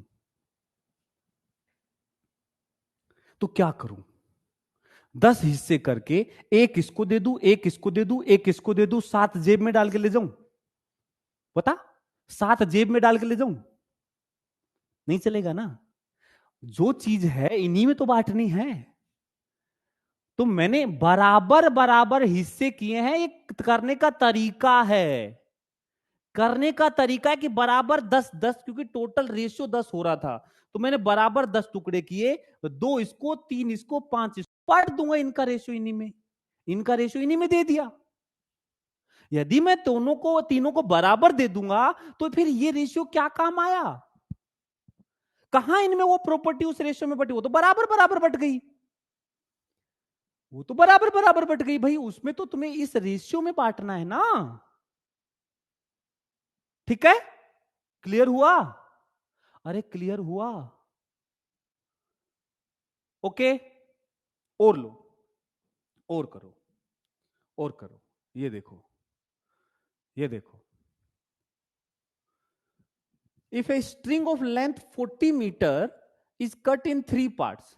एक रस्सी है जिसको हमने 3 हिस्सों में कट किया, 40 मीटर लंबी है, 3 हिस्सों में कट करना है, लेकिन वो हिस्सों की लेंथ है ये, इस रेशियो में। ये रेशियो है, मतलब जितना इसको लेंथ दोगे उसका 2 गुना इसके पास होगा, और उसका इस वाले का 5 गुना इसके पास होगा। ऐसे रेशियो बांटने हैं। तो क्या करोगे? तुम कहोगे एक काम करो, 1 + 2 + 5, 5 2 7 और 1 8, टोटल 8 हिस्से कर लो। अब मुझे किसका बताना, find the length of longest part. अब बताओ इनमें से सबसे बड़ा पार्ट कौन सा होगा, जिसका सबसे ज्यादा रेशियो आ रहा है। भाई इसका 2 गुना इसके पास, इसका 5 गुना इसके पास, सबसे बड़ा तो ये हो गया ना लॉन्गेस्ट वाला। लॉन्गेस्ट पार्ट तो ये हो गया ना, तो इसको 5 हिस्से देने हैं और हर हिस्सा कितने का होगा, टोटल 8 टुकड़े करने हैं। किसके, 40 मीटर के। 40 मीटर लंबाई के बराबर बराबर 8 हिस्से कर लिए और इसको 5 हिस्से देने हैं। तो 8 5 40, 5 5 25, 25 मीटर आंसर, 25 मीटर आंसर। हाँ भाई, बोलो बोलो बोलो, मजा आया। आप सोच के देखो, यदि इन प्रॉब्लम को मैथमेटिकली सोल्व किया जाए, जब 2 के रेशियो में बंटवारा इतना मुश्किल है तो 3 में पसीने आ जाएंगे बेटा। और मैं बोल रहा हूं कि मैथमेटिकल तरीके से आपसे होगा भी नहीं। मैथमेटिकल तरीके से आप 3 में बांट भी नहीं पाओगे। इक्वेशन कैसे सोल्व करोगे 3 वेरिएबल की, ठीक है ना। लेकिन यहां लॉजिक से चीजें चलती हैं, लॉजिक से। हमेशा टोटल रेशियो देखो, उतने बराबर टुकड़े कर लो और जिस रेशियो में देने हैं उतने उतने टुकड़े उनको देते रहो। सेट है, सेट है। Okay okay. एक जबरदस्त जैसे मैथमेटिकल क्वेश्चन आ गया, लैंग्वेज में नहीं है, मैथमेटिकल है। ये लो, 3 वेरिएबल है एक्स वाई जेड, जिनका टोटल एल है और एक्स वाई जेड का रेशियो 1 3 4 है। बताओ जेड की वैल्यू क्या होगी, बताओ जेड की वैल्यू क्या होगी। बेटा इतने क्वेश्चन, मतलब क्वेश्चन भर भर के करवा दूंगा मैं, एक कंसेप्ट पे इतने क्वेश्चन करवा दूंगा ना कि हर तरीके से क्लियर हो जाएगा और बढ़िया लेवल अप भी आएंगे। तुरंत ये काम दोबारा नहीं सिखाऊंगा, लेकिन बता रहा हूं, ये काम मैं जब भी यूज करूंगा कहूंगा देखो उस दिन बताया था। वैसे मैं कह देता हूं दोबारा नहीं बताऊंगा, पर मैं ये पूरे सेशन में 4 बार बताता हूं, 4 बार बेसिक से समझाता हूं यही चीज, क्योंकि ये बहुत काम की है। तो क्या करोगे, x ratio y ratio z क्या है 1 3 4, तो 1 + 3 + 4, 4 3 7 और 1 8 हिस्से करो। तो एल के 8 हिस्से किए और जेड को कितने हिस्से देंगे 4। ये आ गया जेड, तो L/2, L/2, L/2, L/2 answer, L/2 answer. ठीक है, ओके ओके, पक्का। हाँ चल, थोड़ा सा लेवल अप, थोड़ा सा लेवल अप, ये थोड़ा सा लेवल अप है। एक बच्चा कह रहा है ये तो दिमाग में ही सोल्व हो जा रहा है। अब यही तो चीज है बेटा, यही चीजें कैलकुलेशन बचाती हैं, यही चीजें एरर बचाती हैं। जो बोलते हैं ना कैलकुलेशन मिस्टेक हो गया, यही चीजें होती हैं जो कैलकुलेशन मिस्टेक को कम कर देती हैं, नहीं होने, कैलकुलेशन ही कम कर देती हैं। और इसको आप जितना अच्छे से दिमाग में सोल्व करने लग जाओगे, उतना मल्टीपल जगह इनको लगाने लग जाओगे, उतना मल्टीपल जगह अप्लाई करने लग जाओगे। ठीक है ना, बस आपको ये क्लिक करना चाहिए कि इसमें वो रेशियो वाला तरीका लगा दूंगा। अब ये वाला क्वेश्चन देखो, ये एक्चुअल में स्टैंडिंग वेव का प्रॉब्लम है जो नीट में पूछा हुआ है 2016 में ऐसे, लेकिन उसको मैंने थोड़ा मॉडिफाई किया है ताकि अभी मैं करूं। वेव का क्वेश्चन अभी कैसे कर सकते हो, लेकिन एक्चुअल में इसमें वेव का कुछ है ही नहीं। वेव का तो एक छोटा सा स्टेटमेंट है, मैंने बता दिया frequency is inversely proportional to length, ऐसे समझ लो, इतना ही यूज है। अब देखो क्वेश्चन क्या कह रहा है, there are 3 strings having length, जो 3 स्ट्रिंग है उनकी लंबाई L1 ratio, L2 ratio, L3 जो है 1:3:2 है। बोला find ratio of their fundamental frequency of vibration given that frequency is inversely proportional to their length. Frequency जो है वो लेंथ के इनवर्सली प्रोपोर्शनल है। तो एक बात बताओ, फ्रीक्वेंसी का रेशियो पूछा है, फ्रीक्वेंसी का रेशियो पूछा है, तो ये बराबर होगा 1/L1 ratio 1/L2 ratio 1/L3। Yes और नो, यस और नो, क्या ये बात मानते हो? यदि फ्रीक्वेंसी लेंथ के इनवर्सली प्रोपोर्शनल है तो फ्रीक्वेंसी के रेशियो लेंथ के इनवर्स रेशियो में होंगे। यस और नो? क्या ये बात क्लियर है? फ्रीक्वेंसी के रेशियो लेंथ के इनवर्स रेशियो में होंगे। लेंथ के रेशियो दे रखे हैं तो इनवर्स रेशियो क्या करोगे? 1 का इनवर्स 1, 3 का इनवर्स 1/3, 2 का इनवर्स 1/2। ये आ गया। लेकिन ऑप्शन ऐसा नहीं है। ऑप्शन ऐसा नहीं है। जब रेशियो देता है ना तो 1 में नहीं देता है कभी। जब ऐसे 3 का रेशियो देगा तो वो इंटीजर ऐसे लिखेगा, 1/1 नहीं बताता है। अब इसको कैसे करें? इसका तरीका होता है, इसको एलसीएम लो। एलसीएम देखो, इसका तरीका सिखाता हूं। जब भी 1/1 रेशियो बन जाए तो उनको सोल्व करने का तरीका इनका एलसीएम लो। तो एलसीएम आएगा कितना? 6। 1, 3 और 2 का 6 आएगा। 3 से भी डिवीजन, 2 से भी और 1 से भी। तो यह आएगा 6 रेशियो 3 दूनी 6 रेशियो 2 तिया 6। तो ये 6 तीनों के नीचे है, कट जाएगा, हट जाएगा। तो बेसिकली जब रेशियो लिखते हैं तो हम सिर्फ लिखेंगे 6:2:3। नीचे जो 6 है वो सबके साथ है तो वो हट जाएगा, तीनों के रेशियो में से कट जाएगा।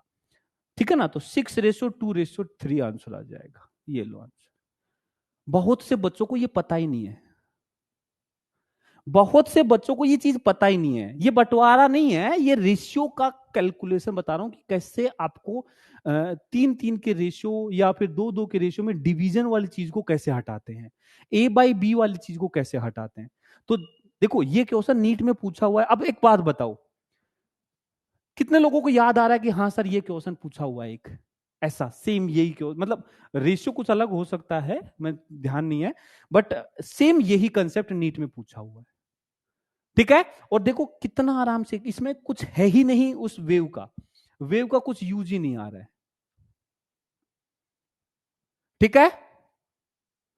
क्लियर?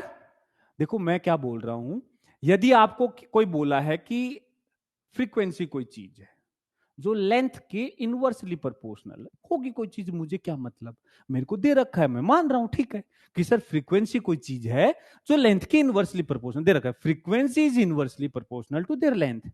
मुझे लेंथ का रेशियो दे रखा है, मुझे फ्रीक्वेंसी का रेशियो पूछा है।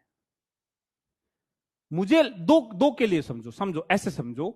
मैं कहता हूं जैसे फॉर एग्जांपल काइनेटिक एनर्जी होती है p²/2m, मान लो एक फॉर्मूला है, मतलब मोमेंटम सेम हो तो काइनेटिक एनर्जी मास के इनवर्सली प्रोपोर्शनल है।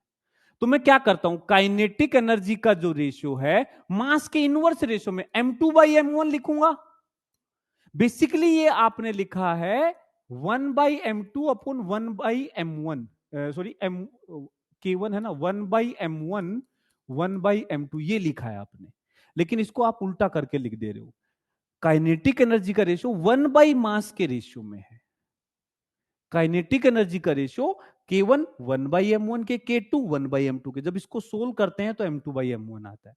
तो वो ही बोला है कि यहां जो रेशियो है फ्रीक्वेंसी का वो लेंथ के इनवर्स रेशियो में है। तो फ्रीक्वेंसी का रेशियो 1/लेंथ का रेशियो, तो 1/L1 1/L2 1/L3। इसको सोल्व करने का तरीका है कि एलसीएम ले लो, और जो एलसीएम है वो सबके नीचे है। 6 इसके नीचे भी है, इसके नीचे भी, इसके नीचे भी, तो 6 हटा दो तो 6:2:3 हो गया। 6:2:3 हो गया। क्लियर? हाँ भाई, बोलो बोलो बोलो। क्या बंटवारा समझ में आया? क्या चीजों का बंटवारा करना समझ में आया? बोलो। डन है? डन है? बंटवारा कर लोगे? एक क्वेश्चन होमवर्क में दे रहा हूं, होमवर्क में दे रहा हूं, थोड़ा सा अलग है वो, देखो चलो होमवर्क में दे देता हूं। आपने ऐसा क्वेश्चन किया है?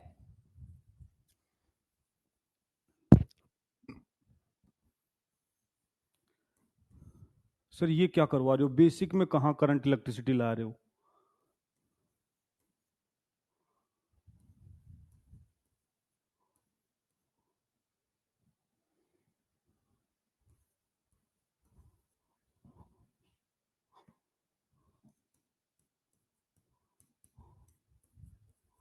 थोड़ा सा समझा देता हूं। मैं ये क्वेश्चन इसलिए करवा रहा हूं कि बता रहा हूं कि मैं जो चीज सिखा रहा हूं वो किस किस लेवल तक काम आती है। आपने करंट इलेक्ट्रिसिटी में एक क्वेश्चन देखा होगा कि एक दो रजिस्टर सीरीज में लगे हैं 30 ओम 20 ओम और 100 वोल्ट की बैटरी। करंट वन छोड़ो, एक काम करो, ऐसा है ना, ये लो, झंझट ही छोड़ो, ये लो, करंट निकालेंगे। अब देखो, V वोल्ट की बैटरी है, R1 R2 दो रजिस्टेंस हैं, तुम्हें बताना है V1 क्या होगा। गिवन है V is proportional to R, ये दिया है कि यहां V R के प्रोपोर्शनल है। V, ये V1 V2 जो है रजिस्टेंस के प्रोपोर्शनल है। तुम्हें बताना है V1 क्या होगा, V2 क्या होगा। और दो नहीं, ऐसे मैं 10 रजिस्टेंस भी लगा दूं तो उनमें भी कर लोगे, 10 लगा दूं तो उनमें भी कर लोगे, कभी दिक्कत नहीं आएगी। चलो करवाई देता हूं, अब होमवर्क क्या करवाई देता हूं। बताओ क्या करोगे जब तुम्हें पता है कि इनका वोल्टेज रेजिस्टेंस के रेशियो में बढ़ता है, V1 V2 V3, मतलब इसका मतलब है कि V1 बाई V2 जो है R1 बाई R2 है। ये मैं सिखाऊंगा करंट इलेक्ट्रिसिटी में कि V1 by V2 R1 by R2 है। अब यदि इतना पता है और दूसरा V1 प्लस V2 इन दोनों का सम V के बराबर है, क्या इसको सोल्व करके V1 नहीं बता सकते? अरे क्या इसको सोल्व करके V1 नहीं बता सकते मेरे भाई?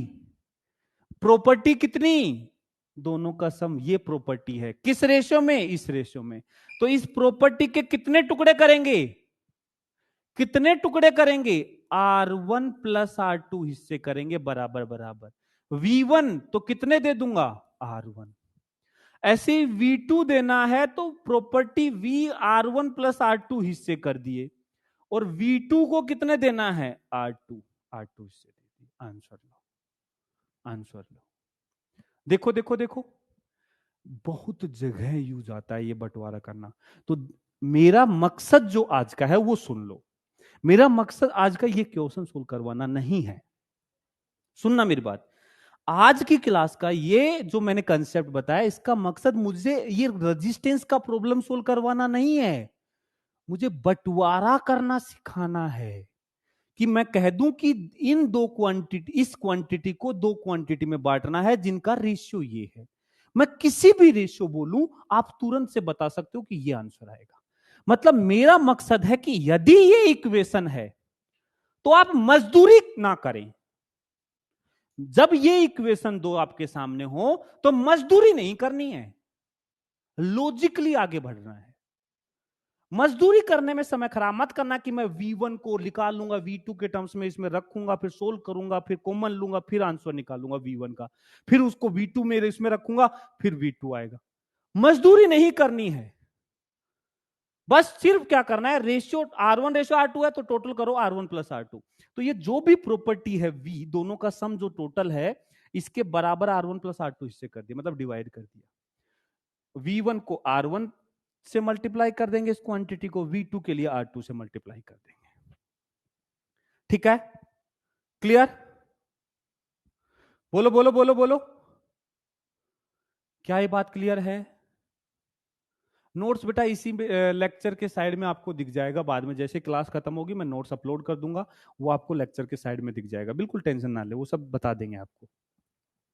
अरे आप ऐसे खिलाड़ी हो, आप सब देखना ऐप का कोना कोना छान गिरोगे, मुझे पता है, कोई दिक्कत नहीं है, कोई बड़ी बात नहीं है। आप 10 मिनट ऐप में दोगे ना तो 1000 ये चीजें करके बता दोगे कि यार इस ऐप में ऐसे ये चीज सब यहाँ यहाँ एक एक चीज बता दोगे आप। मैं जानता हूं आपकी काबिलियत से, मैं वाकिफ हूं अच्छे से। ठीक है, ओके, बोलो मजा आया? पहला कॉन्सेप्ट मजा आया? पहला कॉन्सेप्ट मजा आया? आगे बढ़ा जाए। रेशियो अभी खत्म नहीं हुआ है, रेशियो अभी खत्म नहीं हुआ है। देखो ये रेशियो जो है ना पूरे साल भर परेशान करता है आपको, लेकिन आज पहले ही लेक्चर में इस रेशियो को देख लेते हैं। ठीक है, अभी रेशियो और देखो, और चीजें बताता हूं।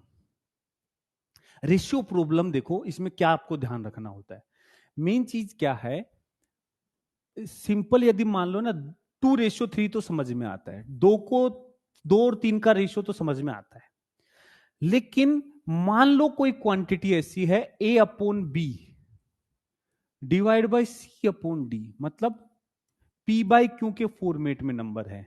दो चीजों का रेशियो लेना है जो भी खुद रेशियो में है पहले से, मतलब 2/3 का 3/4 के साथ रेशियो, 2/3 का 3/4 के साथ रेशियो। तो इसमें क्या है, देखो इसको ऐसे लिखते हैं, जो ये 4 नंबर हो गए 1 2 3 4, तो इसमें क्या करते हैं, नीचे नीचे वाले को ऊपर वाले से मल्टीप्लाई और बीच वालों को आपस में मल्टीप्लाई।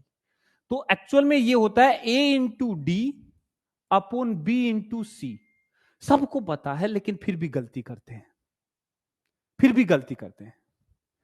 जब ये करते हैं तो ध्यान रखना a upon b c upon d, तो a इंटू डी और b इंटू सी हो जाता है, मतलब बीच वाले आपस में मल्टीप्लाई, नीचे ऊपर वाला नीचे वाले से मल्टीप्लाई।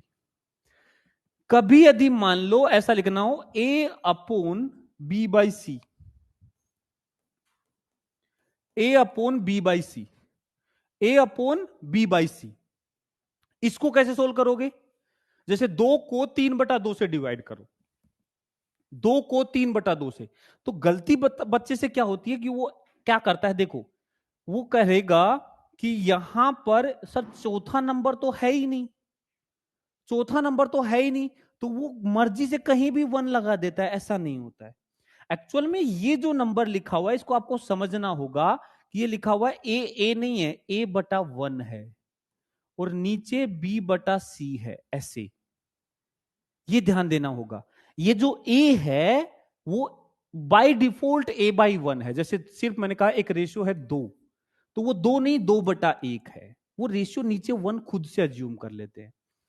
तो इसमें a/1 और b/c, तो ये आ जाएगा बेटा a इंटू सी इंटू, अब नीचे b आ जाएगा, a इंटू सी और नीचे b आ जाएगा। क्लियर? ऐसे ही यदि कभी मान लो ऐसा हो a upon B divide by C, कोई रेशियो के नीचे एक इंटीजर लिखा है डिवीजन में, तो इसका भी देखो क्या करेंगे, a अपॉन बी, सबसे पहले 4 नंबर बना लो खुद से c/1, तो ये 1 इससे मल्टीप्लाई होगा और नीचे b इंटू सी आ जाएगा, b इंटू सी आ जाएगा। ठीक है, ये मिस्टेक नहीं करनी है, हो जाती है गलती, कई बार आता है ये चीज और हम गलत कर देते हैं। इसकी गलती को रोकने का एक ही तरीका है कि जो भी नंबर है 4 नंबर बना लो, ऊपर 2 है तो उसको 2/1 लिखो।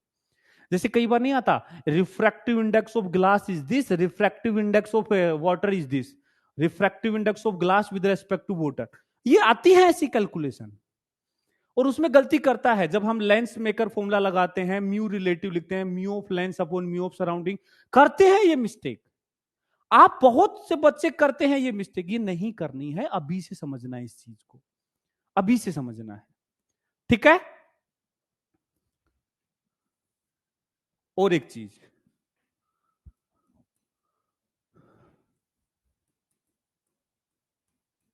डायरेक्टली प्रोपोर्शनल, डायरेक्टली प्रोपोर्शनल क्या होता है, छोटी छोटी चीजें हैं, बता देता हूं। डायरेक्टली प्रोपोर्शनल क्या होता है, डायरेक्टली प्रोपोर्शनल क्या होता है, डायरेक्टली प्रोपोर्शनल होता है जैसे मान लो x इज इक्वल टू है 2y, तो मैं इसको बोल सकता हूं कि x is proportional to y। अब यहां 2y 3y 3/2y या कुछ भी ऐसा, मतलब कुछ भी कांस्टेंट होगा, x is equal to something constant y, तो मैं बोल सकता हूं कि x is proportional to y। Basically proportional, directly proportional तब बोला जाता है कि x को डबल करने पे y भी डबल हो जाए, या y को डबल करने पर x डबल हो जाए, तो हम बोलते हैं डायरेक्टली प्रोपोर्शनल है। कब बोला जाता है? When y become double, y become double, x is also become double, x is also become double। जब डबल एक एग्जाम्पल लिया है, 3 गुना x को, y को 3 गुना, x भी 3 गुना, y को आधा, x भी आधा, y को 4 गुना, x भी 4 गुना, मतलब इसको बोलते हैं डायरेक्टली प्रोपोर्शनल। बहुत से बच्चों को कंफ्यूजन है कि सर एक बात बताओ, ये लिखा है 2y+3, क्या क्या x is proportional to y है? क्या x is proportional to y है? क्या x proportional, directly proportional to y है? हाँ हाँ हाँ, ये नाम देखो, शहबाज अंसारी जी पूछ भी रहा है, सर इसका मतलब y increase then x increases. नहीं बेटा नहीं, y बढ़ाने पर x बढ़े उसे डायरेक्टली प्रोपोर्शनल नहीं बोलते। This is not directly proportional. Directly proportional तब बोलते हैं जब एक को डबल करे तो दूसरा भी डबल हो, बढ़ाना नहीं, डबल हो। 3 गुना 3 गुना, आधा आधा, बढ़ाने पे बढ़े, ऐसा नहीं बोलते, डायरेक्टली प्रोपोर्शनल नहीं बोलते उसे। हाँ, ये लीनियरली प्रोपोर्शनल है, हाँ लीनियरली वेरिएबल है, y और x में लीनियर रिलेशन है, वो बोल सकते हैं, ठीक है। नो, ये डायरेक्टली प्रोपोर्शनल नहीं बोलते। एग्जैक्ट वर्ड डायरेक्टली प्रोपोर्शनल तब यूज करते हैं जब एक को, जैसे इंटेंसिटी का के साथ करंट का जो वेरिएशन होता है फोटो इलेक्ट्रिक इफेक्ट में, इंटेंसिटी और करंट का relation, that is directly proportional. Directly proportional तब बोलते हैं जब ग्राफ ओरिजिन से पास हो। y और x में ग्राफ जब ओरिजिन से पास होता है then it is called directly proportional. छोटी छोटी चीजें हैं बट ध्यान से समझो इनको। ये जो वेरिएशन है ये डायरेक्टली प्रोपोर्शनल नहीं आएगा, this is not directly proportional, this is not directly proportional. ऐसा हो या ऐसा हो, ये डायरेक्टली प्रोपोर्शनल नहीं है। यदि ये ओरिजिन से पास नहीं हो रहा है then it is not directly proportional. ठीक है, क्लियर क्लियर। इनवर्सली प्रोपोर्शनल क्या होगा? इनवर्सली प्रोपोर्शनल क्या होगा? 1/y is proportional to 1/x, y is proportional to 1/x, that is inversely proportional. ठीक है, क्लियर। अरे बोलो बोलो बोलो। ठीक है, एक चीज ध्यान से सुनना, ध्यान से सुनना। If y is proportional to x, यदि y x के प्रोपोर्शनल है तो इससे 2y की वैल्यू को 2x की वैल्यू से कंपेयर कैसे करते हैं? मैं लिखता हूं y1/y2 जो है वो x1/x2 होगा। ये बहुत बार काम आता है। काइनेटिक एनर्जी इसके ऐसे प्रोपोर्शनल है, कोई भी क्वांटिटी इसके डायरेक्टली प्रोपोर्शनल है या इसके इनवर्सली, तो वहां रेशियो काम आता है। हम दो सिचुएशन को कंपेयर करते हैं तो रेशियो काम आता है। मैं कह रहा हूं कि यदि y x के प्रोपोर्शनल है तो दो वैल्यू, दो x के वैल्यू के करस्पॉन्डिंग दो y की वैल्यू, x1 के करस्पॉन्डिंग y1, x2 के करस्पॉन्डिंग y2, तो y1/y2 x1/x2 के बराबर होगा। यदि मान लो ऐसा है y is proportional to x square है तो ऐसी सिचुएशन में लिखते हैं y1/y2, ये लिखते हैं x1/x2 का होल स्क्वायर। यहां स्क्वायर तो यहां भी स्क्वायर, यहां ऊपर ऊपर तो यह भी ऊपर ऊपर। एक आता है ये y is proportional to 1/x, तो यहां क्या लिखते हैं y1/y2, पहली वैल्यू दूसरी, लेकिन ये उल्टा है तो ये y1 तो नीचे आएगा x1 और ये y2 तो यहां आएगा x2, ऐसे लिखेंगे। यदि मान लो y is proportional to 1/√x है तो लिखेंगे y1/y2, और देखो नीचे y1 ऊपर है इनवर्सली प्रोपोर्शनल तो नीचे आएगा √x1 और ऊपर आएगा √x2, ऐसे। ये छोटी छोटी बातें हैं लेकिन ये बहुत ज्यादा काम की हैं। यदि आपको नहीं आती हैं तो ये सीख लो, ये सीख लो, बहुत जगह काम आती है। सर y(x²) वाला बेटा कुछ नहीं है, डायरेक्ट देखो ये y directly proportional to square of x, directly proportional to square of x। Square of x, not x, square of x. तो y ऊपर 1 तो इधर 1 डायरेक्टली आ रहा है, तो और इस पे स्क्वायर तो इस पे स्क्वायर आ रहा है, तो y1 x1 स्क्वायर के y2। एक्चुअल में तरीका क्या होता है, इसको लिखते हैं y is equal to c x square, कोई कांस्टेंट है तो y1 लिखते हैं सी x1 स्क्वायर, y2 लिखते हैं सी x2 स्क्वायर, फिर डिवाइड करते हैं, सी कांस्टेंट कट जाता है, y1 y2 x1 by x2 का होल स्क्वायर आता है। That is lengthy process, but directly लिखना आना चाहिए। यदि ये है तो रेशियो तुरंत लिखना आना चाहिए। कोई भी प्रोपोर्शनलिटी का यूज करके उसको रेशियो में कन्वर्ट करना आना चाहिए। x2 by x1 का होल रूट कर सकते हैं, बिल्कुल कर सकते हैं, बिल्कुल कर सकते हैं, बिल्कुल कर सकते हैं, इसमें कोई दिक्कत नहीं है। अरे यार अब कैसे जाएगा भाई ये?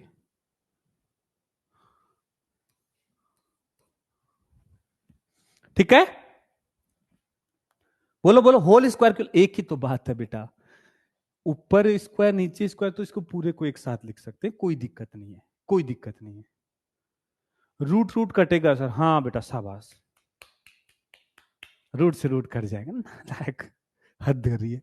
अबे ऐसे नहीं कटता है, रूट से रूट कट जाएगा, ऐसे नहीं कटता है भाई, स्क्वायर रूट क्यूब ये कटे नहीं जाते हैं, ऐसे ऐसे नहीं काटे जाते हैं भाई, ठीक है ना, हाँ ऐसे नहीं काटे जाते हैं बेटा।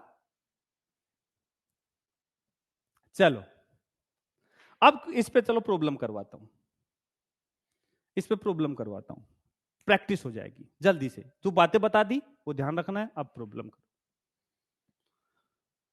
शाबाश जल्दी से। a है 2/3, b है 3/2, find the value of a by b। बहुत आसान है, बिल्कुल बेसिक है, गलती ना हो वो आपको सुधारने की कोशिश है। 2/3 a बाई b निकालना है, 2/3 डिवाइड बाई 3/2, तो ये 2 2 4 हो जाएगा, ये 3 3 9 हो जाएगा, 4/9, ये लो आंसर, 4/9 आ जाएगा। ठीक है, क्लियर? देखो 3 आंसर दे रहे हैं, नालायक, क्या हो रहा है भाई तुम्हारे? अबे क्या हो रहा है, 3 आंसर कहां से दे रहे थे? देखो अभी भी गलत आंसर दे रहे हो ना इनका, यार फिर क्या होगा यार, ऐसे कैसे काम चलेगा? लापरवाही बोलते हैं इसे, लापरवाही। अभी तो बताया, जब ऐसे रेशियो लेते हैं तो नीचे नीचे वाले को ऊपर वाले से मल्टीप्लाई, बीच वालों को आपस में मल्टीप्लाई, 4 नंबर बनाओ, नीचे वाले को ऊपर लाओ, बीच वालों को साथ मल्टीप्लाई करो। ठीक है, चल इसको कर, इसको कर, इसको कर, पोल करूं, पोल पोल जनरेट करूं, हैं? क्या ही पोल करूंगा इसमें भाई, आंसर तो तुम यहां देख ही रहे हो है? देखो a बाई बी, अपनी ईमानदारी से आंसर दिया करो, हमेशा अपनी ईमानदारी रखा करो। a बाई बी, देखो a है 2/3 और b है 3, 3 3 नहीं होता भाई, 3/1 होता है, 3 3 नहीं होता है, ठीक है ना, 3/1, 1 खुद से लगा देते हैं, तो यह आ गया 2/9, 2/9, 2/9। Very good, very good, very good, very good. चलिए करो जल्दी जल्दी। पहला,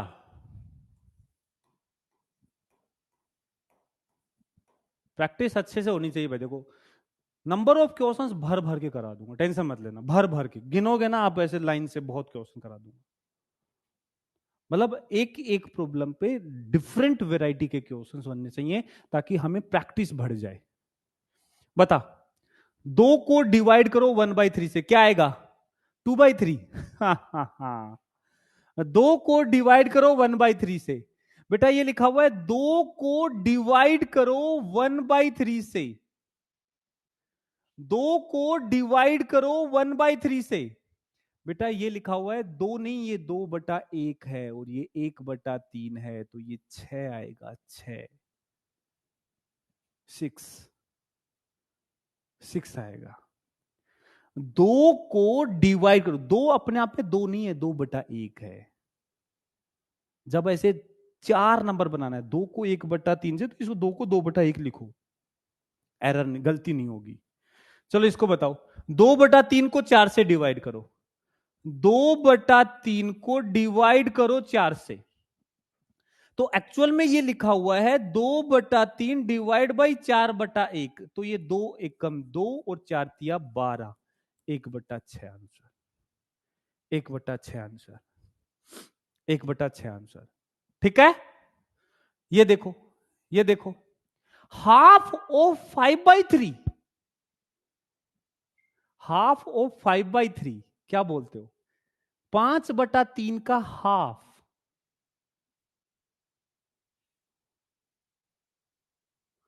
5/3 का हाफ, चलो एक काम करो, हाफ ऑफ 4, 5/3 छोड़ो, हाफ ऑफ 4 क्या आएगा, 4 का हाफ क्या आएगा।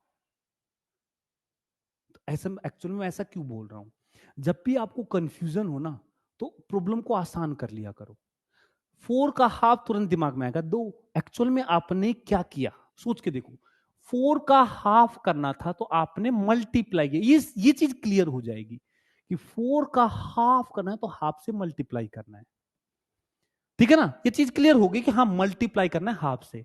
तो ऐसे ही 5/3 का हाफ करना है मतलब हाफ से मल्टीप्लाई करना है, 5/6, नो डाउट, नो डाउट, बोलो बोलो बोलो बोलो। ठीक है, ये देखो प्रोडक्ट ऑफ 2/3 एंड 5/4, प्रोडक्ट मतलब मल्टीप्लाई करना है, 2/3 को 5/4 के साथ, 2 दूनी 4, 5/6, 5/6, 5/6, 5/6, क्या बोलते हो भाई, क्या बोलते हो भाई।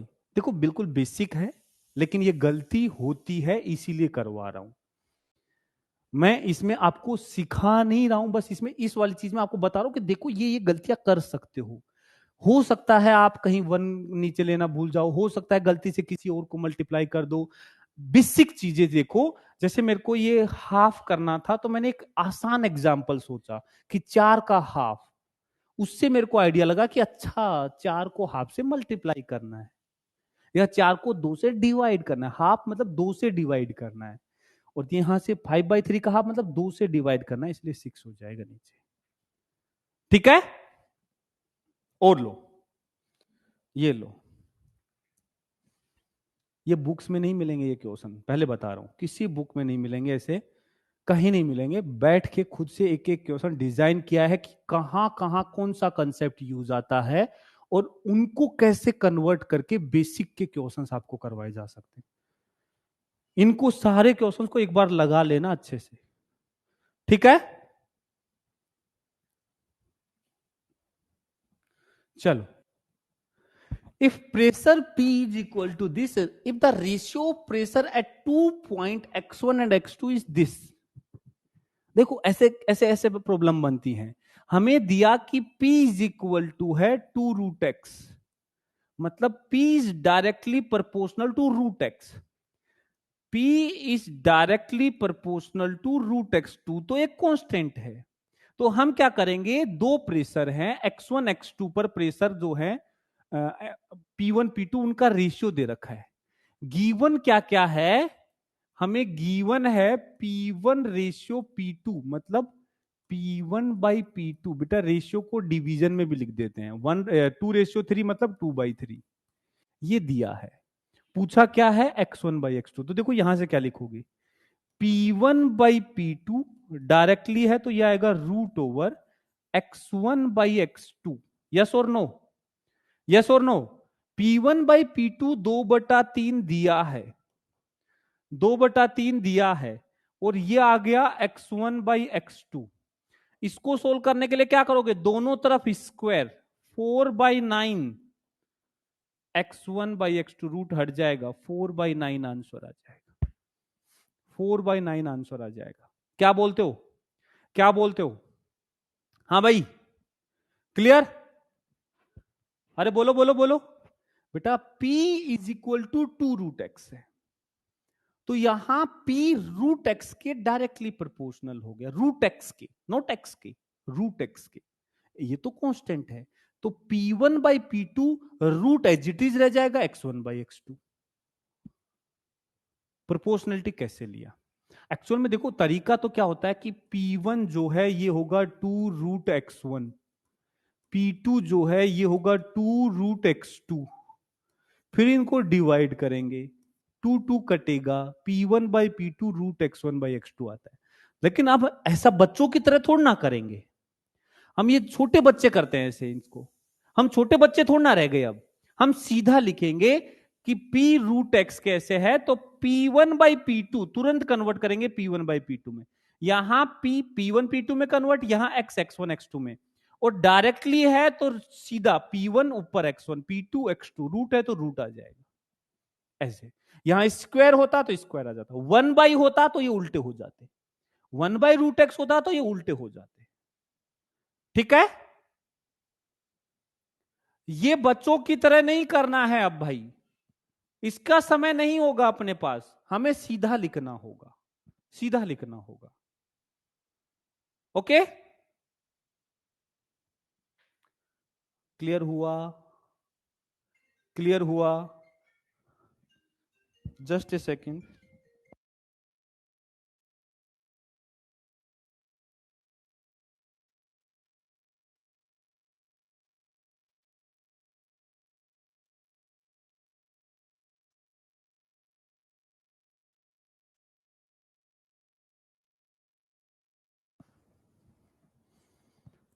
हेलो, हाँ भाई, ठीक है, चलो ये करो। If the ratio of kinetic energy of two particle having same mass is 4:9, इनकी स्पीड का रेशियो क्या होगा? चलो क्विज बनाता हूं, क्विज बनाता हूं, ठीक है ना भाई?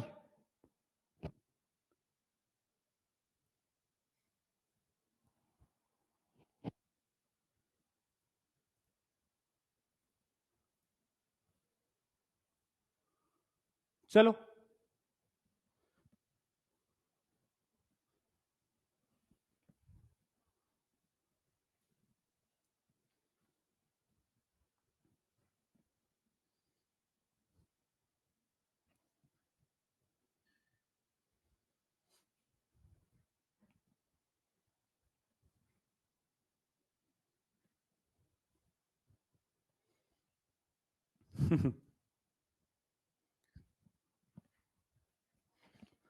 पता है, मतलब मैं जिस चीज से डरता हूं ना, एक्चुअली देख लो वो सेम, यार क्या होगा तुम्हारा, हैं? 43.9 मतलब 44% बच्चे ने सही आंसर दिया है, बाकी 41% ने ये आंसर दिया है। ऑलमोस्ट सही और गलत वाले सेम है, ऑलमोस्ट सेम है। ये बहुत बड़ी दिक्कत है बेटा, देख रहे हो? बस सोचा नहीं, अब देखना, पता नहीं क्या सोचते हो। काइनेटिक एनर्जी का formula half m v square होता है। क्या होता है? Half m v square. भाई काइनेटिक एनर्जी स्पीड के स्क्वायर के प्रोपोर्शनल, देखो मास तो सेम है, तो हम लिखते हैं कि भाई काइनेटिक एनर्जी प्रोपोर्शनल है वी स्क्वायर के। काइनेटिक एनर्जी प्रोपोर्शनल है वी स्क्वायर के, वी स्क्वायर के, ठीक है। तो बेटा देखो यहां वी स्क्वायर है, तो अब दिया क्या है वो भी तो देखो। काइनेटिक एनर्जी का रेशियो दिया है 4:9, इसका रेशियो, इसका नहीं है कि तुमने स्क्वायर कर दिया उठा के। ऐसा क्यों कर रहे हो भाई? क्वेश्चन अच्छे से नहीं पढ़े से, ये बहाने बंद करो यार। इस साल भी बहाने बनाओगे? पूरे साल ऐसे बहाने बनाते रहोगे, सर क्वेश्चन अच्छे से नहीं पढ़ा, सर गलत ऑप्शन पे टिक हो गया था, सर ये हो गया था। ये सब बहाने हैं, ये सब बहाने हैं भाई, अपने आप को सिर्फ जस्टिफाई कर रहे हो और कुछ नहीं। इस साल ये नहीं चलेगा भाई। देखो गलत है तो गलत है, एक्सेप्ट करो उसे। इग्नोर करते हो छोटी छोटी चीजों को तो करते हो, उसको मानो उस चीज को कि यस सर मैंने गलती कर दी, आगे से नहीं करूंगा। लापरवाही नहीं होती भाई ये चीजों। देखो क्या करना है, काइनेटिक एनर्जी वी स्क्वायर, तो देखो क्या लिखोगे, K1/K2 डायरेक्ट है तो K1 तो यहां लिखोगे V1, नीचे V2, यदि ऊपर है तो सीधा इसे लिखा, स्क्वायर है तो इस पे भी स्क्वायर कर दिया भाई, K1/K2 यहां V1/V2 स्क्वायर था, स्क्वायर कर दिया। अब देखो क्या करोगे, यहां हमें K1/K2 दिया है 4/9, ये V1/V2 का स्क्वायर, इसे सोल्व करना आता है या नहीं आता? नहीं आता तो वो भी सिखाऊंगा मैं भाई, टेंशन मत ले, इस पावर को भी सोल्व करना सिखाता हूं, आगे बताऊंगा इस पे भी चीजें। दोनों तरफ रूट ले लो भाई, इधर स्क्वायर है इसे हटाना है, दोनों तरफ रूट ले लो, तो यह आएगा √/4/9, 4/9 का रूट ले लो, और ये जब रूट लोगे तो स्क्वायर हट जाएगा, ये आएगा V1/V2, तो ये कितना आ गया V1/V2 बताओ, √4 आएगा 2, √9 आएगा 3, 2/3, ऐसे 2/3 आंसर आएगा, ऐसे 2/3 आंसर आएगा। चमका, चमका भाई, अब ठीक है, अब ठीक है, अगला सही करोगे।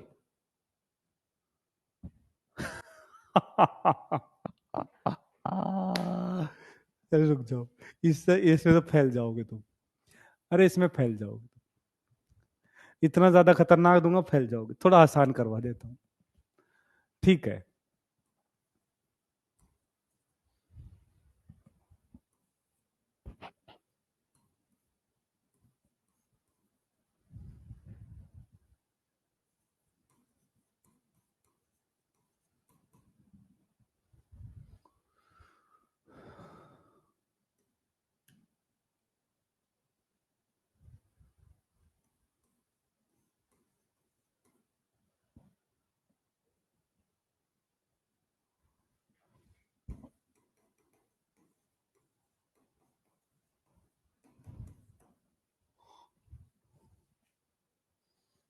चलो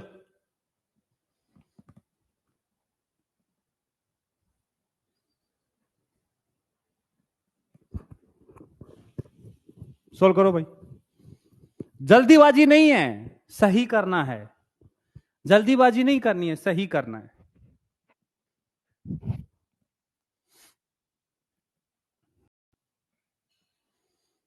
देखो मेन चीज है इस रिलेशन को यूज करके रेशियो बनाना, वो मेन है।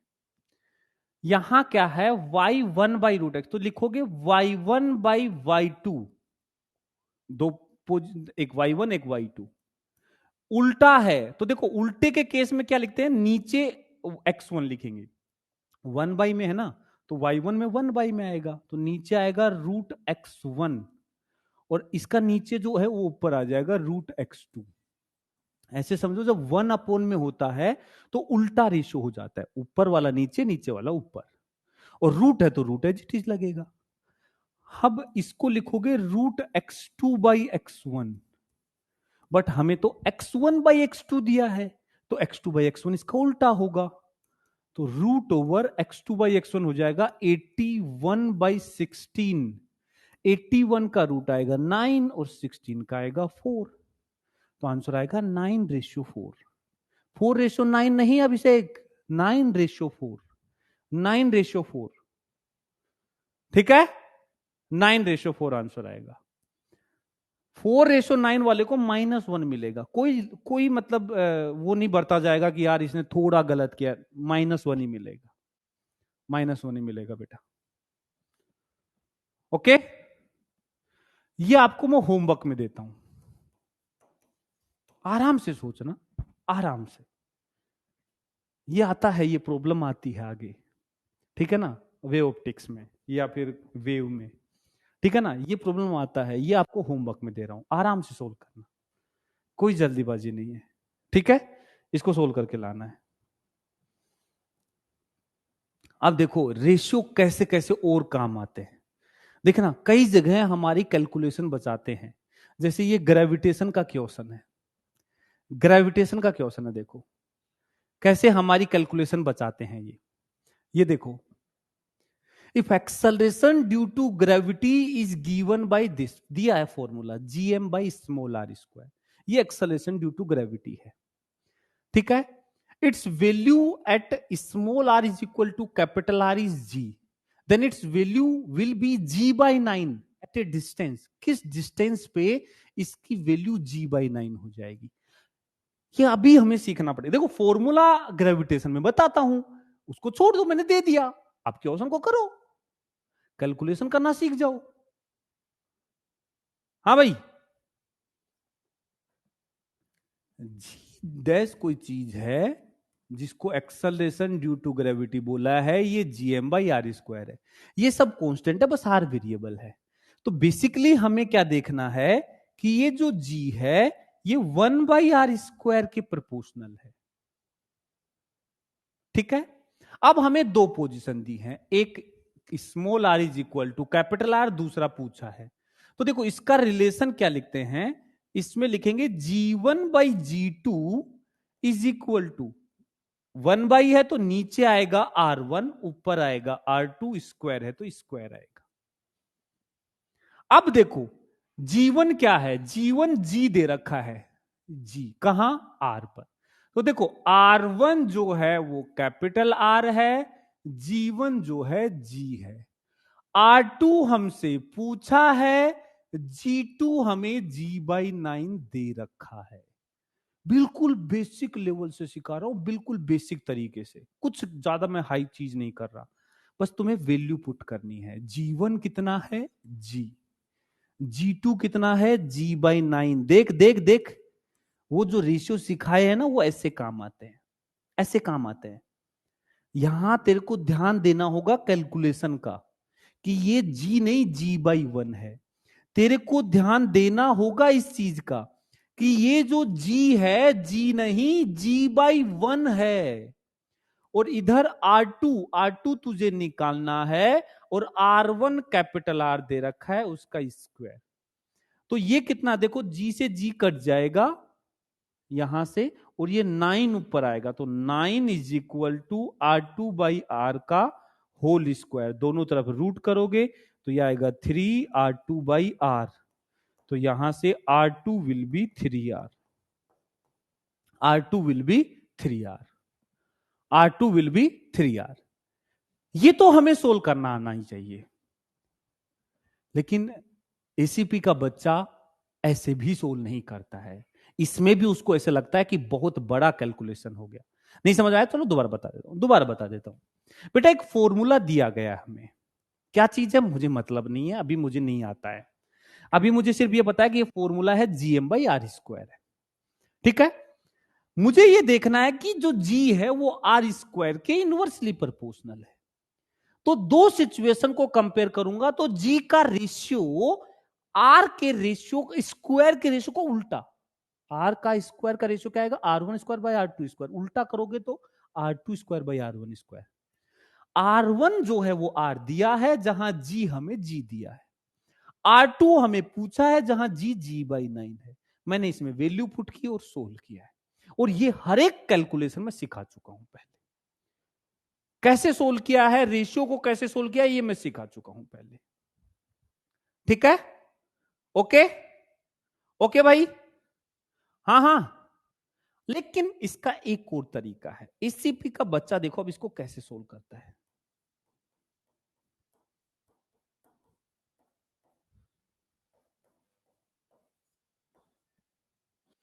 देखो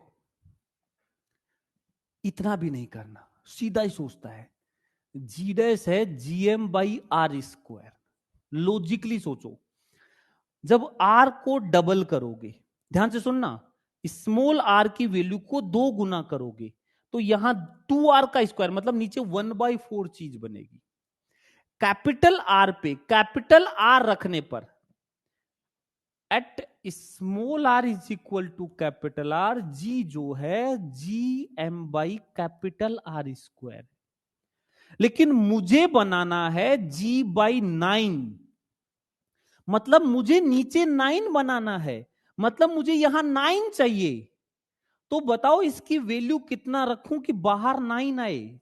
लॉजिकली सोचो, ये स्क्वायर है, 2 रखोगे तो बाहर यहां 4 आएगा, डबल डबल रखोगे तो 4 आएगा, 3 रखोगे तो 9 आएगा। मतलब जो इसमें रखा है इसका 3 गुना रखना पड़ेगा। मुझे g/9 चाहिए, तो ये 1/9 g क्या था, gm/r स्क्वायर।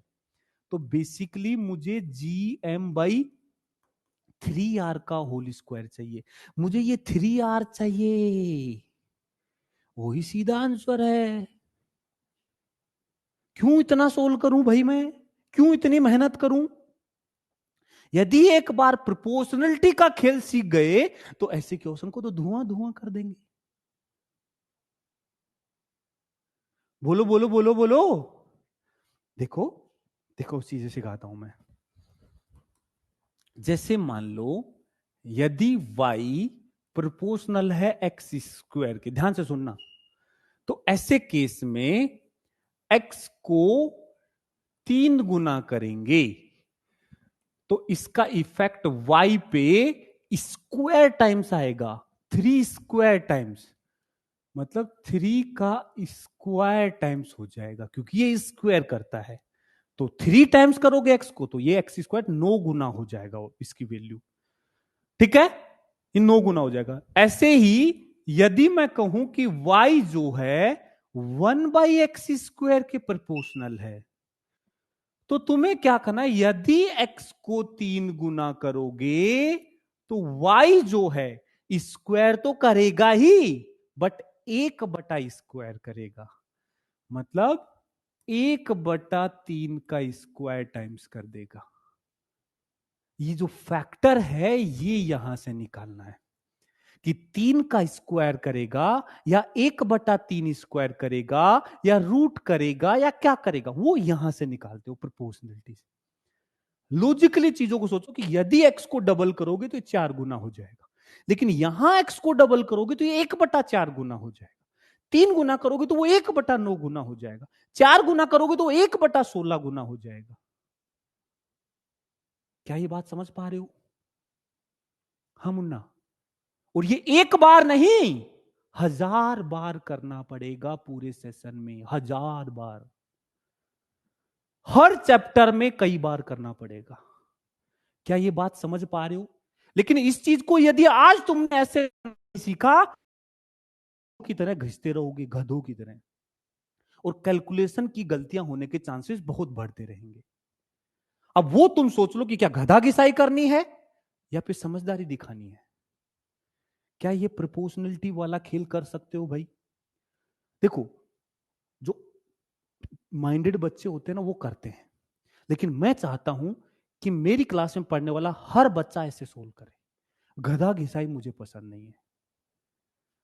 मैं चाहता हूं कि हर बच्चा इस तरीके से सोचे जिस तरीके से टॉपर सोचता है। तुम अलग नहीं हो, तुम भी उनकी तरह ही हो, सोच सकते हो। बस सिर्फ अंतर यह है, उनको शायद आज सोचना आता है, तुम्हें मैं आज सिखा दूंगा, तुम्हें कल सोचना आ जाएगा।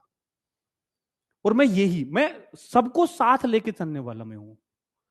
ठीक है, यदि किसी को ये चीजें, मैं ऐसा नहीं कर रहा हूं कि आप में से किसी को ये चीजें नहीं आती, आप में से कुछ लोगों को ये चीजें आती हैं, लेकिन मेरा मोटिव है कि जिसको नहीं आती उसको मैं सिखा दूं। और जब मैं बेसिक मैथमेटिक्स से पहले चैप्टर से स्टार्ट करूं तब सब एक समान हो और फिर कंपटीशन हो। क्या ये बात समझ पा रहे हो? ठीक है, क्लियर? और देखो छोटी छोटी चीजें। इफ y is proportional to 1/√x, तो तुम ही बताओ, यदि मैं x को 3 गुना करूंगा तो y कितने गुना हो जाएगा? कितने गुना हो जाएगा? कितने गुना हो जाएगा? कितने गुना हो जाएगा? कितने गुना हो जाएगा? देख, 1 में है और रूट है, तो ये 3 है तो वो ये √3x होगा। तो एक्चुअल में क्या कांस्टेंट बाहर आ रहा है? 1/√3, बाकी तो वो ही है, तो 1/√3 टाइम्स हो जाएगा। कितने टाइम्स हो जाएगा? 1/√3 टाइम्स हो जाएगा, 1/√3 टाइम्स। ओके ओके,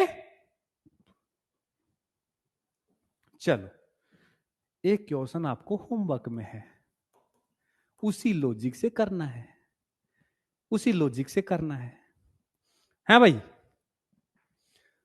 क्या बोलते हो? क्या बोलते हो? क्या ये बातें क्लियर हुई?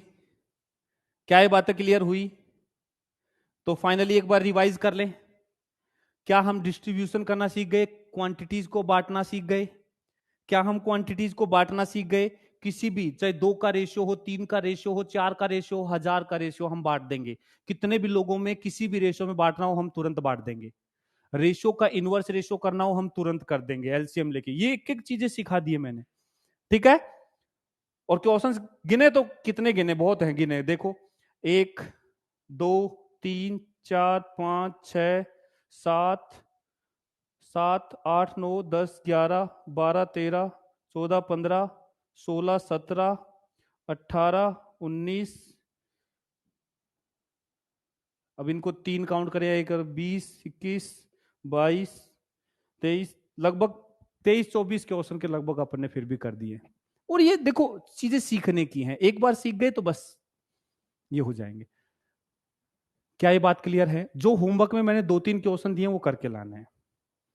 ओके, आज के लिए इतना ही करेंगे। हाँ, पहला दिन था एक्चुअली, अब पहले दिन में थोड़ा सा आपको चीजें बतानी भी पड़ती है, उस चक्कर में लग गया। कल हम इसको आगे और कंटिन्यू करेंगे। अपना जो ये है ना, कल मैं आपको एक्सपोनेंट का गेम सिखाऊंगा। पूरा एक्सपोनेंट को कैसे पावर को हैंडल किया जाता है, रूट्स में कब कन्वर्ट होता है, क्यूब रूट को कैसे हैंडल किया जाता है, पावर की पावर को कैसे हैंडल किया जाता है, डेसिमल को कैसे एडजस्ट किया जाता है, ये सब चीजें मैं कल सिखा दूंगा। मतलब मैं आपको बेसिक के 3 लेक्चर में इतना तैयार कर दूंगा। बहुत लाया था क्वेश्चन भाई, मैं बहुत क्वेश्चन लाया था। 3 लेक्चर में आपको बेसिक में ऐसा तैयार कर दूंगा कि जो टॉपर बच्चे जैसे सोचते हैं ना, वैसे आप सोचना शुरू कर दोगे, ठीक है? और मेरा मोटिव ये है कि चीजों को लॉजिकली इतना क्विकली सोल्व करना सीख जाओ, मजा आ जाए। क्यों सर, बच्चों को 2 बात बोलना चाहते हो सेशन एंड पे? पहले भी बोला था, एसीपी का बच्चा कभी मात नहीं खाता है, बस इतना ही है ना? बिल्कुल नहीं खाएंगे। मैंने कहा था आईआईटी का मत पढ़ो, आईआईटीएन से पढ़ो, है ना? और कहा क्या बोला? 48, बाप रे बाप, बेसिक में 48 बहुत बड़ा टैग है बेटा, बहुत बड़ा टैग है। इसकी वैल्यू मुझे पता है, मेरे से निकला नहीं था एग्जाम, इसलिए मैं जानता हूं इसकी वैल्यू क्या है। ठीक है, अभी एमडी सर की क्लास है, मस्त एकदम तैयार रहो। ओके बेटा, थैंक यू, बाय बाय। मिलते हैं अगले लेक्चर में कल इसी टाइम पे। Okay, bye bye.